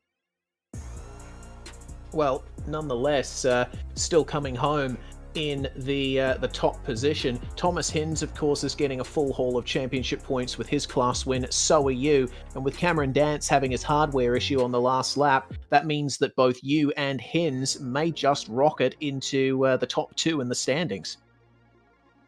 Oh, cool. I haven't noticed that Cam did not finish or so. So, yeah, maybe that's a bit... Yeah, that's a bit unlucky for Cam, but lucky for me to gain a bit points on him. Indeed, and all up, a great performance for Fitstyle Motorsport as well, getting 2 cars on the podium. Before we let you go, is there anyone that you'd like to thank? Yeah, of course, the team, all my teammates, our sponsors, Texans, Renwell, Demon Tweaks, and so on. And yeah, you for the broadcast, Majors for the series. Yeah, everyone who's taken part here. Thanks. Harold Stadler, winner in GT4, bringing that Porsche home beautifully despite those tyre issues. And final driver interview of the night is going to be our TCR winner, Thomas O'Leary. Thomas, it looked like a dominant performance from you. Yeah, we felt pretty good all week with the pace. And I had a slight issue towards the end of my first stint and just touched the grass into one of the braking zones, and then it was lucky to get back to the pits and take the fast repair. But apart from that, it was pretty smooth sailing. Yeah, it seemed like, especially in the TCR class, it was a race of attrition, especially considering the way the traffic negotiated itself. It's quite difficult racing multi-class around a circuit like this. I mean, for sure. I mean, half the track is blind, so you don't see what's ahead of you. But the traffic wasn't so bad for me. I think initially at the start I got stuck behind some GT4s, which didn't fill me much confidence. But I think once that evened out and I had some free air, it felt pretty comfortable. Yeah, indeed. Well, you are a bit down in the standings, but certainly taking this win here, certainly going to shoot you up. Yeah, I missed a few races, and Bathurst was a write-off for me. So I'm hoping later on in the season I can, once the drop weeks count, I'll start to go back up the points and see where we are mid-season. And just one more question relating to the race and the car itself. This TCR machine around the Nordschleife, we saw quite a few drivers early on having trouble, particularly in the Hatzenbach section. I mean, running the brake bias as far to the rear as you have to, it really requires you to take a differing approach to this track compared to most other race cars. Yeah, there's no transferable skills for the TCR if you've driven anything else, because it's a completely backwards way of thinking. But when you do some laps and you feel comfortable with it and you get used to the way the car slides into the entry of the braking zone, it's quite comfortable and it's quite easy to keep it sort of not understeering, not oversteering, but a nice medium in between. Well, either way, you come home in P1 and certainly should be very happy with that performance and a podium lockout for Kinetic in the TCR class. Is there anyone that you'd like to thank? Well, it's a special win for me because it's the first win in the major series since our team boss John King passed away. So I think having a 1, 2, 3 in the TCR class at least is very important for us, and I think we should be proud of what we've done. And yeah, we're just gonna keep focused for the next few races and keep racing for John. Indeed, and too right as well. Thomas O'Leary, the Brit, taking home the victory in the TCR class. Well, Jay, that brings to an end proceedings for tonight. What a great round of the Majors Series once again. This is turning out to be one of the most competitive seasons yet, and in just a couple of weeks' time, we go to the Brickyard for what is sure to be an incredibly exciting event. 100% cannot wait for the Indy 500. It's always been one of the staple events in the Majors calendar, and it always has provided a grandstand finish. I think every single race has come down to the last lap, or a last lap battle, or a battle of fuel saving in the last stint. It's such a strategic race, and it's what I love about it. It doesn't matter how quick you are, as long as you keep within that range at the front, you're within a chance of winning and drinking the milk at the end of the race.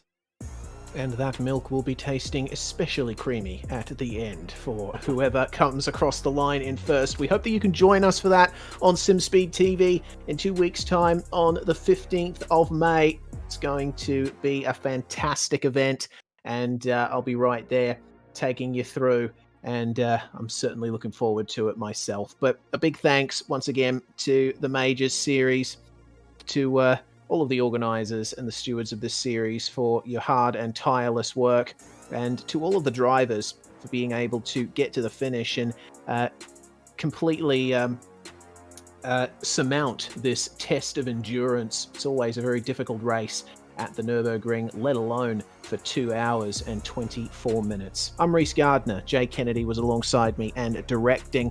We hope to see you again very soon here on SimSpeed TV.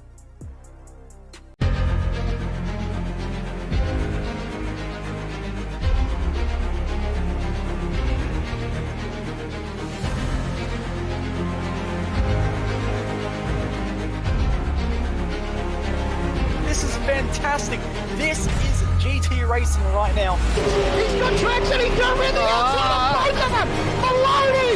Oh, he's taking Anderson. Anderson's up top. Oh my God. Oh, big crash. Oh my goodness. Half the field's going to get rolled. It's very close. These guys are want to make their way through the field very quickly. Oh, there we go. Oh no! That's massive! This is it! This is over! I can't believe this! Oh my god! God, what?